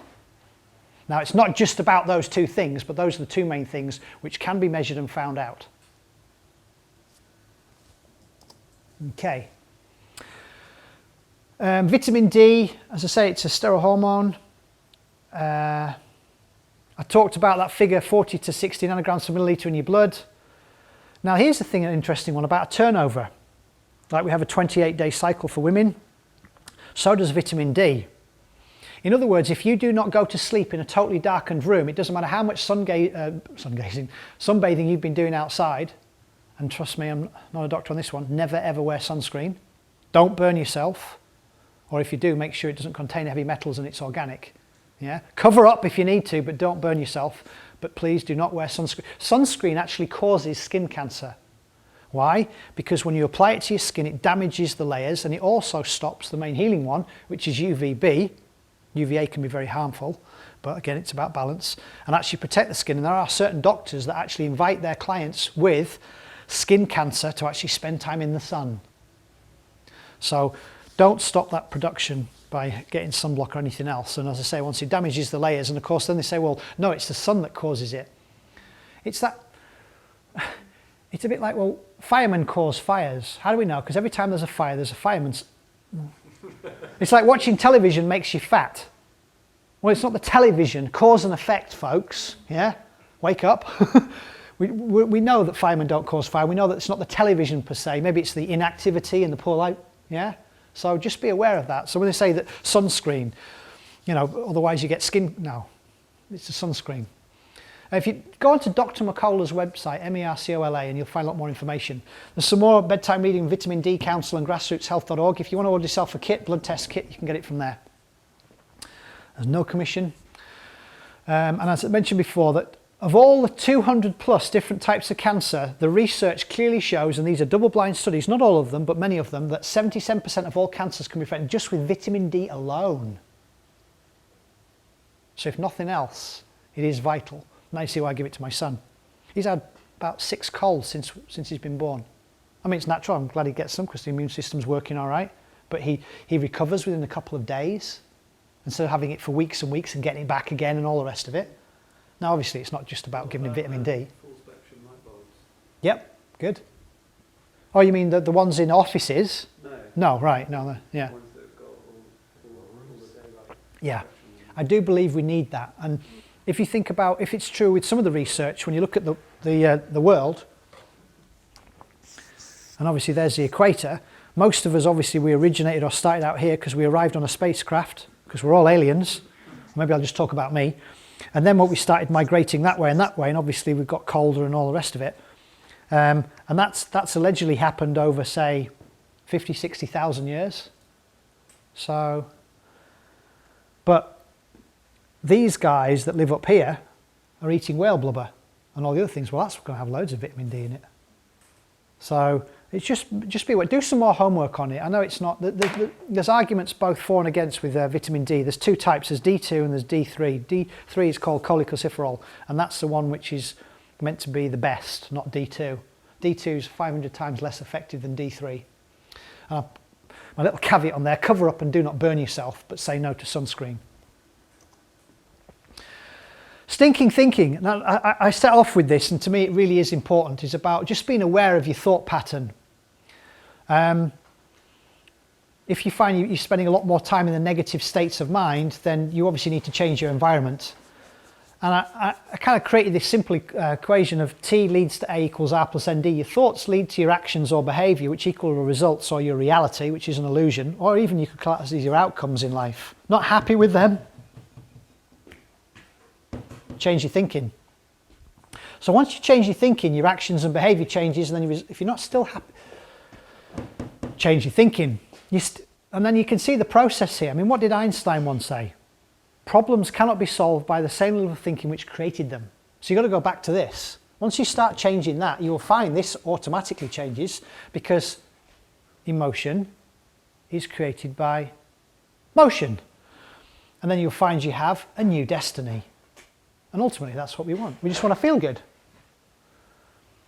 So where your intention, so be mindful of your attention, intention. And if nothing, this is worth the price in gold. I know one of these I'm constantly working on. What I call the 5 mindset sins. Complaining, criticizing, gossiping, worrying or fearing, and excuse making. If you catch yourself in any one moment doing any of those 5 things, interrupt your pattern, change it, because you are disempowering yourself and those around you. So if you're complaining about the, let's label it, shitty weather, or you complain about you and the fact that it didn't happen exactly on time and so on, just catch yourself, because it's like Dr. Richard Dawkins talks about it in his book In the Selfish Gene. It's called a mimetic or a meme, and it's like a virus, and it runs through and it's passed down through generations. For those of you who are numerically challenged enough, you'll know if I say happiness is a cigar called You Sad. Look at that straight away. That just goes to show how old we are. The last time that was shown was 1991, but even now we remember it. Unbelievable. That is classic sign of a mimetic, a meme. Yeah? Or helps you work, rest and play. A Mars a day help. That's another mimetic. How many more memes are we playing inside there? Yeah? But I know none of you do this in this room, but these ones are so, it's like more nails in your coffin. I've just got to be mindful of excuse making. I was going to do it. But Obviously wasn't going to do it. 180-degree turn. Now, your quality of life is purely designed as a result of what you focus on. Absolutely. And so for those of you, again, I know I'm kind of reiterating myself here, that are still focusing on those things that you can't stand, hate, don't like, you're an idiot, here's more judgment, and more nails in your coffin. Okay? I've labelled it stinking thinking, so it's what and how. So what you picture in your mind, what you tell yourself, how could be the dimensions of the picture, the volumes of the sound, the brightness of the colours, you know, because this is very much like a camera, you know, I'm still with you, we're going out on a date, and if we did go to a nightclub or something and we're having, you know, we're focusing on, you know, the great times we're having, and I'll leave and you say, well, no, there was a couple there fighting and there was another bunch of guys, they were scrap. Well, come on, we were there for 3 hours. If you focused on that, it's not wrong. There's nothing about right or wrong, but that's what you focused on. So that's how the end of your night was. Well, for me, you know, I was dancing with a blonde and I was chatting up this and I was sharing my passion with that and I was drinking Guinness because it was on a Sunday before church. It was good, yeah? Now, my point is that if it's like a camera, it just zooms in and focuses on things. But if you're zooming in on something that you don't like, well, you're the one doing it. Change the lens, change the focus, find something else to look at. Only you can do that if you want to. So in any one moment, we're either empowering ourselves or disempowering ourselves through our thoughts, words, behaviours, deeds and actions. Yeah, well, that's kind of saying the same thing, but slightly different. Now here's some homework for you. I don't know if I've given you any homework yet, so you're going to have some now. What I want you to do is to design or to create 10 empowering questions that you can ask yourself in the morning when you climb out your pit, you know, when you get out of your bed, yeah? So when you first turn on, you know, like a laptop, you turn on your computer and it goes through the motions. So it's like your brain. You wake up and your eyes open and you start playing a recording. And if that recording is, shit, do I have to get out of bed? Oh, do I have to face them today? Oh, look at the weather, etc. Well, you've got a smarter choice to make. And so the invite with your homework is to write down 10 empowering questions. Here's some of them. You can plagiarize them if you want. It's not an exam. I won't mark it. But find things. I mean, just imagine if you woke up and you said to yourself, what's my maximum potential today? Who am I going to meet who's going to inspire me? Or what's going to brighten my day? How does it get any better than this? Whatever happened in the past, if there's such a thing as the past, what's going to happen right now? And by you creating your own questions, because you might not remember them, that's why I write them down, so you can read them before you look at your alarm clock. You will start your day on, now I'm not talking about positive is good and negative is bad, it's about balance again. But you can control what your thought pattern is when you first wake up in the morning. And I will guarantee you that will change your destiny, okay? So just be aware of that literally your thoughts, because you're always asking questions, even if you're shaving, even if you're shaving, even if you're shaving, you're asking yourself questions all the time. But mostly those questions can be, do you think I can do this? Or do I have to do that? Or I can't believe that person said this or did that, etc., etc. Interrupt your pattern and change it. Does this make sense, yeah? About doing it before you go to sleep. Perfect. That's what Toby does in programs and stuff before we go to sleep. Positive. That's only when I don't want to hang. Just the first thing. That's when I don't want to hang. Any time that you can fit in with your lifestyle, I find when you first start up in the morning, if you can think of empowering questions that get you closer to where you want to go. Now, if you're a man and you don't have a purpose or you don't have a passion, it's a bit like being a ship without a rudder. Where are you trying to go? Don't know. You're lost. So, one of your questions could be, what's suddenly going to land in my lap, make me loads of money, make me feel good today? Yeah? Find what your passion, your purpose is. It doesn't matter whether it's picking up trash on the streets to standing in the corner and reading off the Bible, but you need to find what it is. Otherwise, you are lost. And if you are lost, you are destructive to yourself and those around you. So find your passion, find your purpose. Women as well. Yeah? What's the meaning of life? I haven't got a clue. Maybe there isn't one. Give your life meaning. Give yourself meaning, yeah, absolutely. I think waking up in the morning and remembering to be grateful is a really good thing, because gratitude, when you move into a place of gratitude, then everything becomes enough. Live every day in a loving attitude of gratitude. Yeah, absolutely. If you live every day in a loving attitude of gratitude, there's one guy that said he wouldn't be happy till he makes his first million. There's another bloke that said, any time above ground is good. Yeah. I'm with the second guy, yeah? Any time above ground is good, is it not? Hey, I'm alive! And it is raining. Well, at least I can have my second shower today. You know, I used to run a health studio, and I remember the women coming in, and sometimes I used to play with this, and sometimes I said, how are you doing? Oh, good. And they come in and they're shaking off, and oh yeah, better than the weather. And then one lady came in and she said, well, at least we won't have a water shortage. Whoa! I mean, this is in Cumbria, yeah? So of all the negative statements I had, and I lost count how many, this one lady came out with a positive.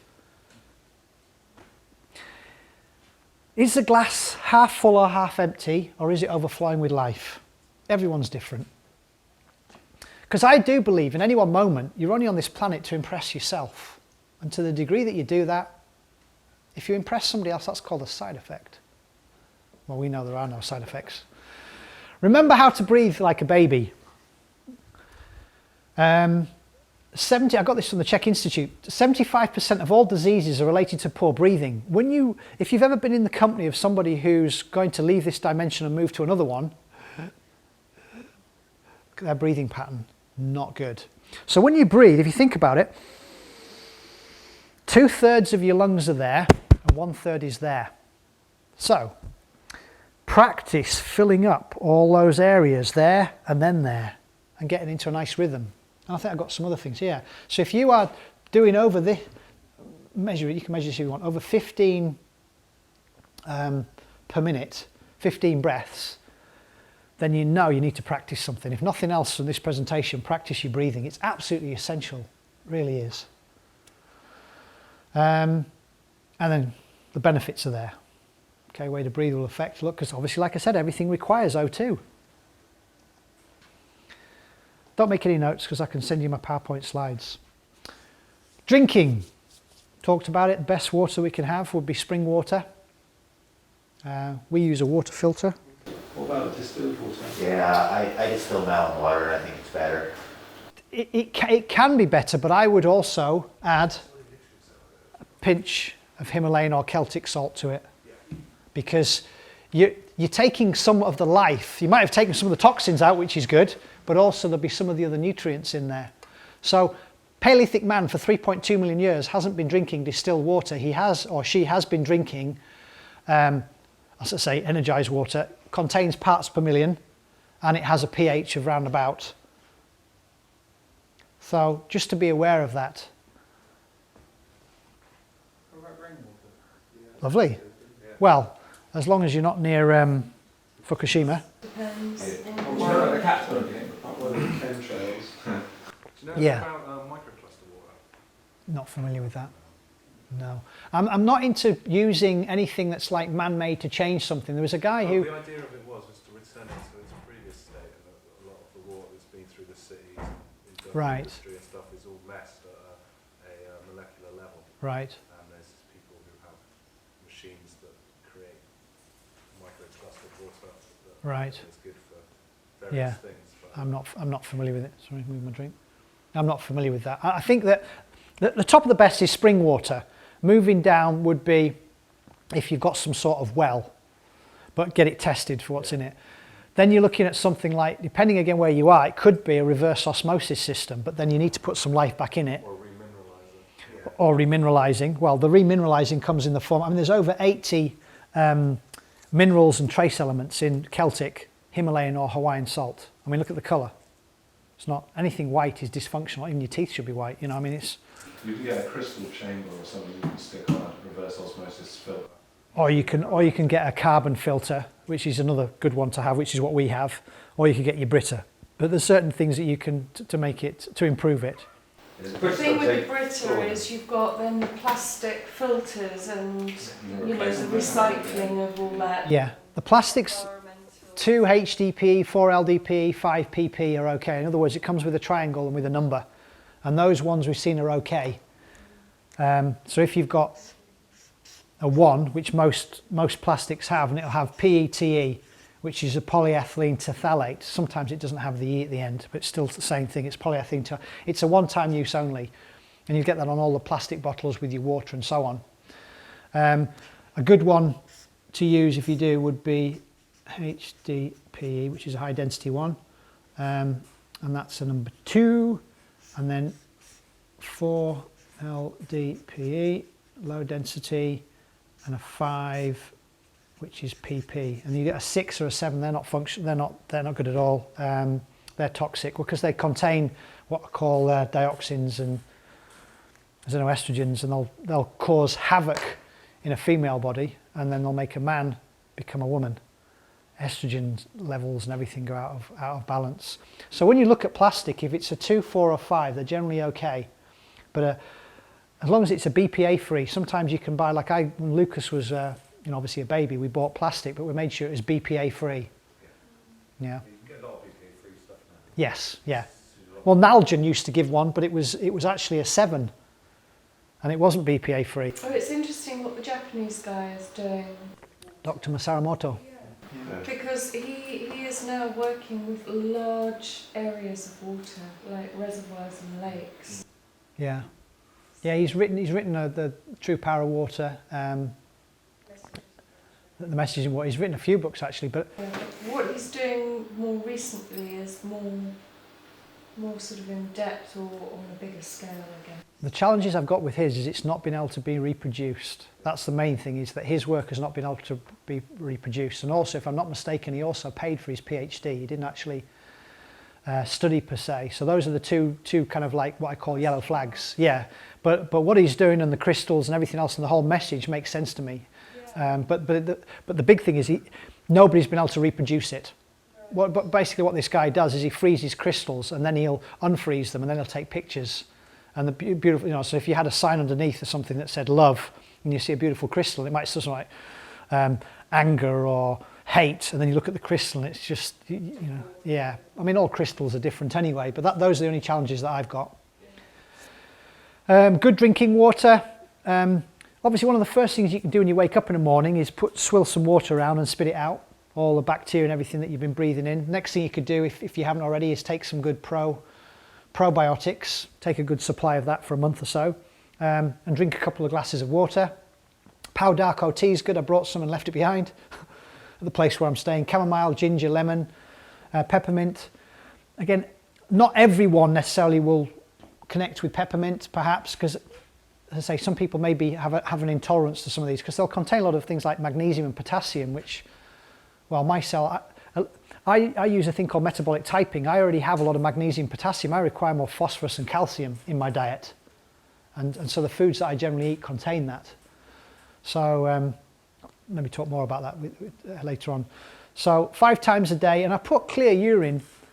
It shouldn't be totally clear, because if it is, it may be that you need to put some salt in, because it's just passing through the system too quickly. 5 times a day.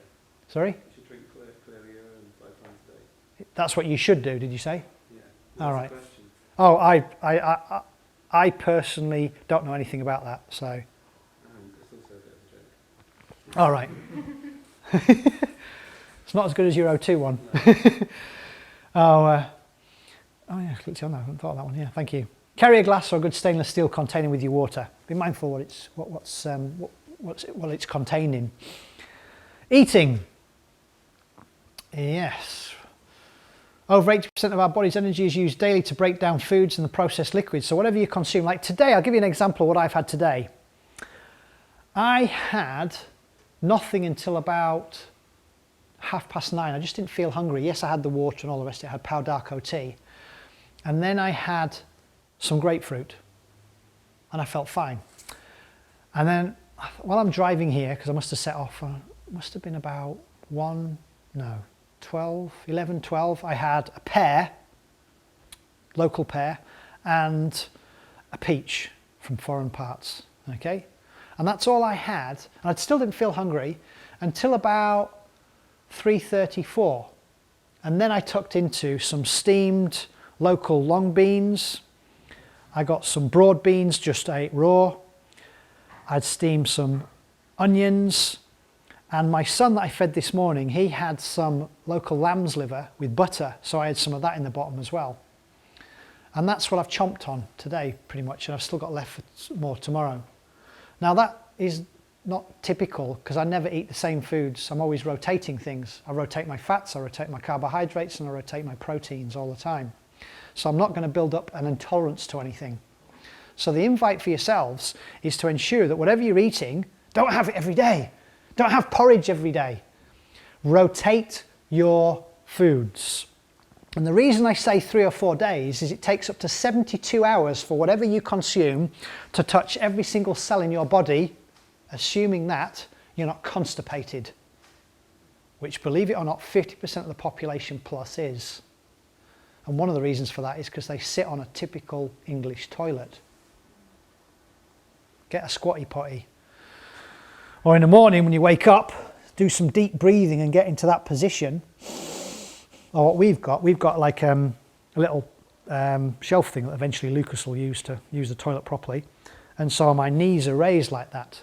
Because what happens when you see the structure of the pelvis and the channel of where the anus goes, is you're actually, I mean, standing up it cuts it off anyway. But when you are seated, it opens it up.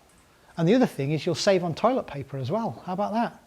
When you actually put your body, I mean, most of us for 3.2 million years have been squatting to go and do a number 2. And now we've got, and it's even worse when you go onto a disabled toilet because it's even higher.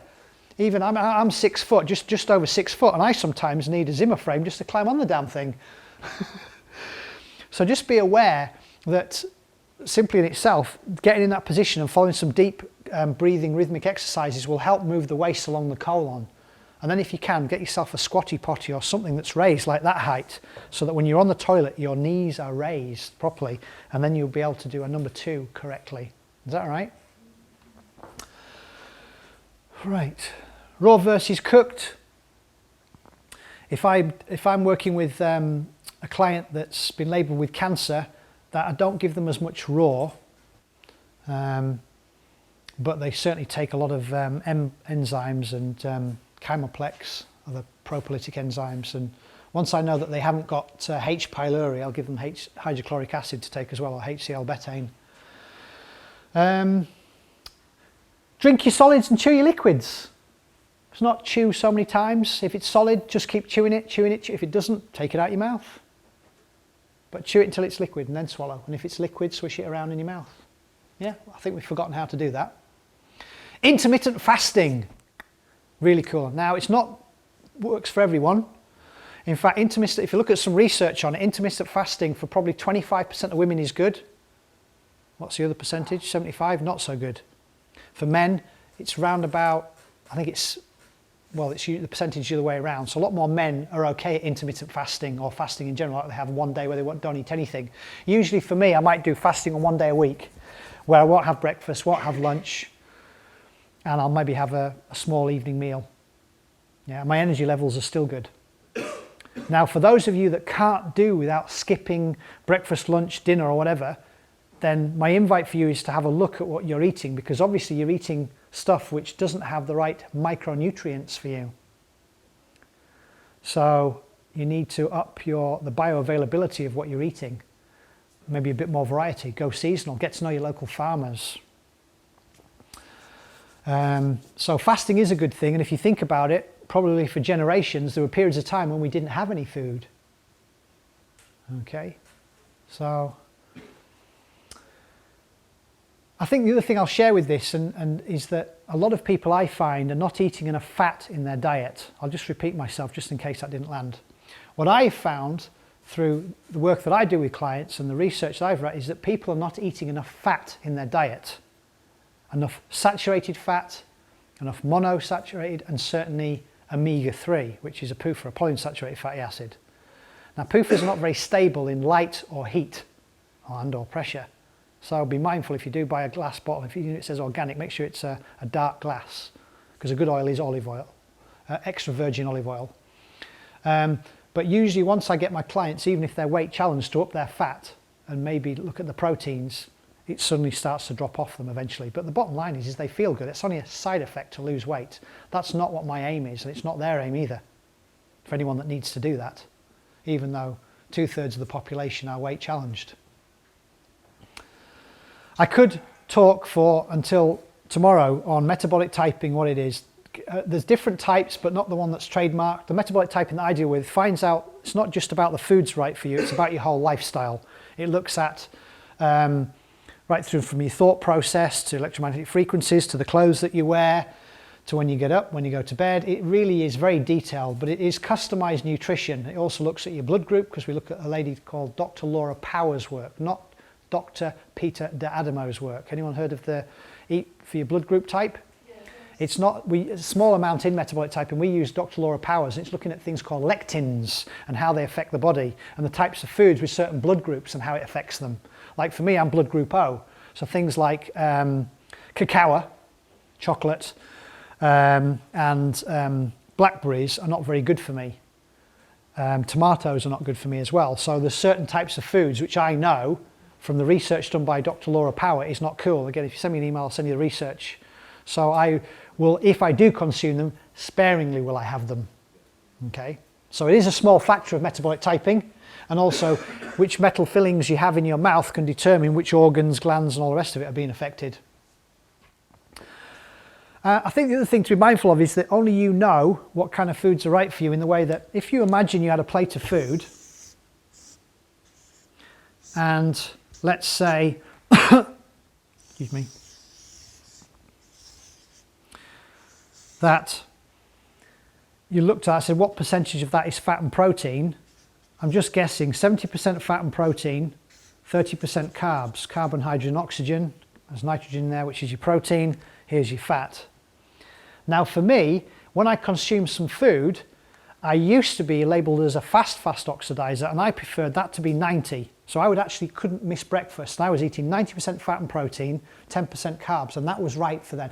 But now, for me, it's about 50-50. I listen to my body. How do I know this?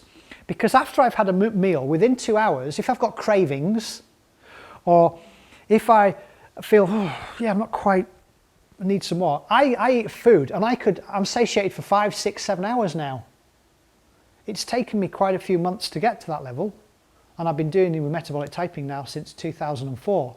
But you yourself need to find out what is the right macronutrient ratio. Macro are big, they're your fats, proteins and carbs. So when you have a plate of food, you're not measuring anything, you're not gauging anything, you're finding out what, after you've had some food, within 2 hours, how do you feel? And I have a simple form, which again I can send you, and you just tick boxes. However, if you're eating too many carbohydrates, the chances are you will crave something. If you eat too much fat and protein, the chances are you will then crave some more sugars. But listen to your body. Does this make sense? Right? So it's the right ratio, as well as the right foods, which is provided with metabolic typing. It's about getting the right ratio that works for you. Now, if assuming that you do eat 3 meals a day, you may find that for breakfast 70-30 is right, for lunch it's actually 50-50, and for dinner it's 70-30. I don't know, you need to find out. It's a journey. Over to you. Left? Yeah, okay, thanks. I thought we were staying overnight. I've got a way to go to. When I got here, we could clearly not get out.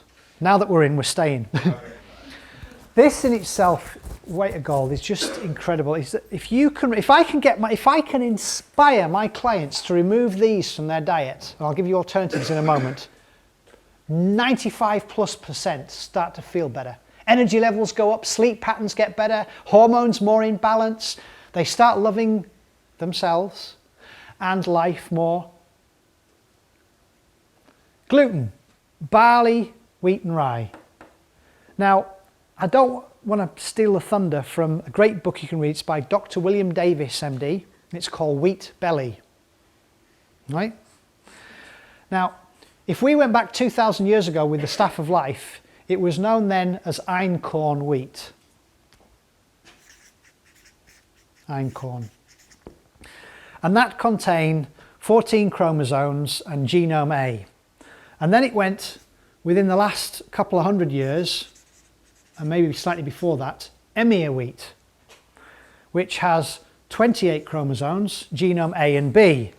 And today, folks, we now have, it's called Triticum estivum, and it has 42 chromosomes, genome A, B and D. Guess what? Not once has it been tested safe for human consumption. It's called dwarf wheat. It's in all your bread, your cereals, your pasta and all the rest of it, although pasta can be slightly different. It is toxic. Why? Because it damages the microvilli in the stomach. It leads to leaky gut syndrome. It creates gliadomorphin, which makes you feel high but then gives you a low, affects neurotransmitter balance. It is devastating to the body. Now, it may take a few weeks, months or years until eventually you start to complain about some signs and symptoms. Well, I say, why wait to become disabled? Do something about it now. Bread is toxic unless it's made of einkorn or emmer wheat. So, that alternatives: buckwheat, amaranth, millet, but not too much because it can slow the thyroid down. Oats are gluten-free unless they're processed in a plant that isn't. I didn't think oats were gluten-free. Yes, oats. Sell now oats, and then they advertise them gluten-free. Right. No. Let me explain this. Right. Oats are gluten-free unless they're processed in a plant that deals with barley, wheat and rye. They use the same transport mechanisms that brought it off the field as well. Then in which case it's going to be contaminated. So if you are a celiac, then I would recommend that you only buy those foods that say gluten-free as well. But oats are gluten-free. Okay? Interesting, because I don't do gluten. Yeah. My body doesn't do it. And when I, in the past when I had porridge, delicious, but my belly would blow up like a balloon. Listen to the body. It's the gluten. Yeah, could well be, yeah. So you need to look for the packet that says gluten-free. Which I do. Right. Now that I've said that, it still may be that it's not right for you. It doesn't mean just because it doesn't contain it. Grains isn't right for most people. We've only been doing that about 10,000 years. If you look at ancestrally, through the Neolithic period, Paleolithic man never ate grains. Didn't suffer with the same chronic conditions as well, allegedly. Quinoa or quinoa unfortunately contains saponins, and that also can damage the stomach. So again, it's about balance. I'm not in favour of using that. Sugar. I mentioned xylitol and stevia. I'm speeding up because I'm told about the time. Anything that goes past your eyes is dead, dysfunctional, denatured. If you get to know a local farm and it's raw, thank you very much. The best would be, now I have a great book to read. It's called The Devil in the Milk by Professor Woodford, and it quite clearly explains about A1 and A2 beta casein. Most of the cows in this country are A1, there are some with A2. Unfortunately, the A1 leads to things like type 1 diabetes, type 2 diabetes, coronary heart disease, cancer, you name it. It's all backed by research. So, my invite would be not to drink milk. What's the reason for drinking milk? I mean, think about it. We're the only dumb species on the planet that drink milk beyond our weaning years, but we're the only dumber species that drink somebody else's. Ants do. Ants. Yeah. They drink aphids milk. Right.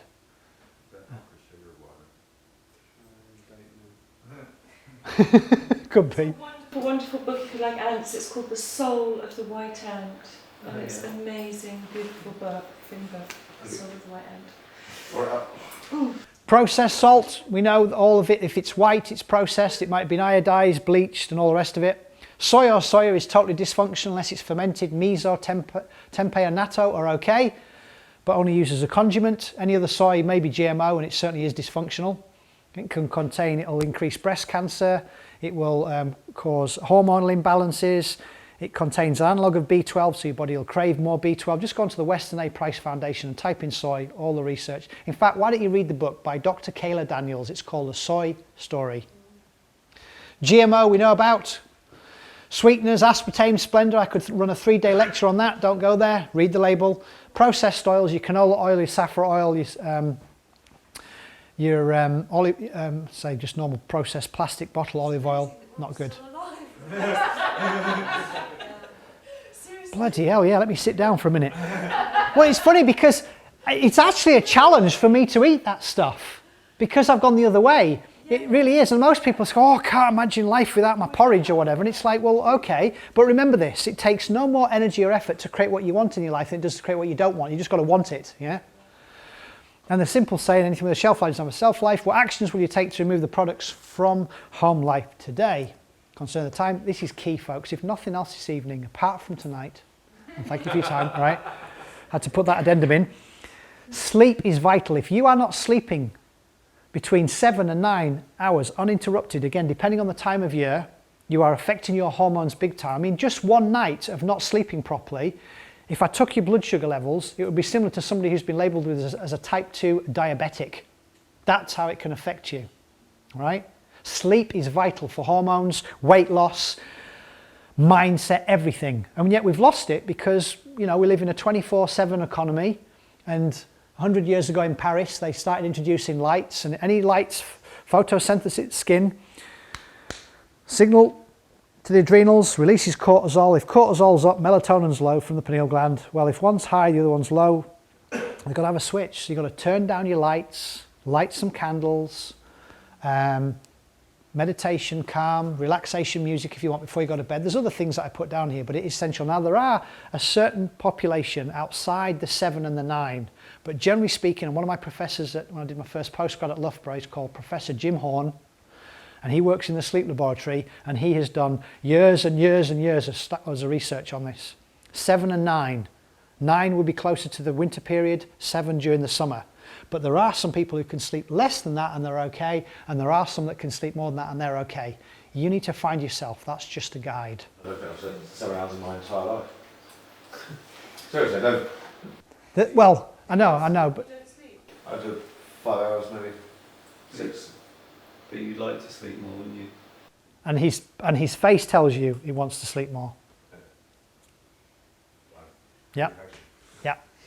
So, and yet the body can take a lot of knocks, but eventually, whammo, you get hit with something and you won't realise for the last 20, 30 years, it wasn't because you slept well. It wasn't just about the sleep. Many factors. But ultimately, it's all about hormones. Creative movement. Movement is life. Now, I talked about working in, Tai Chi, Qigong, some Pilates. That's where energy is put into the body as opposed to out. Most people who are ill, labelled with a chronic disease or even cancer, they need to do working in, not working out. Talked about the toxins, over 80,000 chemicals. Around 10% have been tested to cause cancer. Lovely.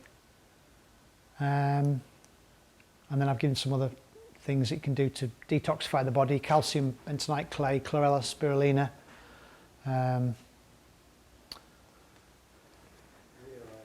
Zeolite, yep. Make sure, but you've got to be careful with that. There's a lot of companies that will say but it's actually toxic because of how they process it and where they get it from. Do some more homework and due diligence on that one. Right, we're not going to show it up because it's going to 8 minutes long and you've already heard it, but that, just imagine where your intention goes, energy flows. It's an 8-minute break because you can have a break from me, you can hear me. Nice break. There's some more homework to do. Further researchers, Weston A. Price in the 20s, he was a famous dentist. Major General McCarrison was in the British Army, skilled surgeon. I think it was between 48 and 51% of British and American troops were suffering from malnutrition. How come? Well, quite simple, because of their diet. What we call the white man's disease from white man's food: salt, sugar, pasteurization and grains. Bring it on. Oh yes, bring that on as well. And Dr. Francis Pottinger did the cat studies, but he did a lot more as well. To conclude, I remind you, one disease, you're either healthy or you're not. 2 ways to create it, and there's 8 pathways on there. You have between 50 and 100 trillion cells, 25,000 genes. That comes in the exam. I'll remember that one, okay? It's in the exam paper, isn't it? Did you? Folks, you are what your body processes. And then it's about yin and yang balance. What would you like to leave behind? Tell me tomorrow. Thank you very much. Those are a few things that I do. Those are my free TV channels that you can get access to. I've done about 190 on YouTube and natural news. I say to people, don't buy into any of my BS belief systems. Find out if there's any truth in what I share. There's your bedtime reading. Julia Ross has just written another one, actually, updated the diet cure. Oh yeah, Oh, there they are. Look, oh, look at that. I didn't even picture it. There's my son Lucas. He's now 2 years and coming up 2 months. There's my wife Sarah. She's a yoga instructor. She's got her own company that does yoga training throughout the globe. And just a pleasure. That's my new teacher. So I want to say thank you very much for listening. And I share my passion and everything. Is there anything that anyone would like to throw back at me before we get turfed out? Or any quandaries, any questions, any didn't think that was right, or I'm going to write to my MP about what you said, and I'm still going to give my doctor a hug, which is always good. I've got nothing against doctors, but do you think all that you said works just because you believe in it? I believe that's a factor as well. You are what you think, having become what you thought. If you belief is so powerful. It really is. I mean, we know that because 1 in 25 people survived Auschwitz. Read the book, Man's Search for Meaning by Viktor Frankl. And why did 1 in 25 survive Auschwitz? Because the 1 in 25 didn't go there and go, why are you doing this to me, Lord? Why am I suffering? Gas chamber. The 1 in 25 had a reason for their suffering. They didn't say, I'm not going to suffer or sweep it under the... But they didn't focus on that. They focused on surviving Auschwitz. They had a passion or purpose, a focus, and they did survive Auschwitz. And then they shared the story. But we've had another 60 wars since then, so we still haven't learnt a lot. But no, I think belief is everything. Absolutely. Magnus, what was the name of the book that you said was called Disconnect? Dr. Devra Davis. And it's called Devra, D-E-V-R-A, Devra. Disconnect. Davis. She's written a book on cancer as well, which I've got, which isn't on my reading list. Thank you very all much. very much.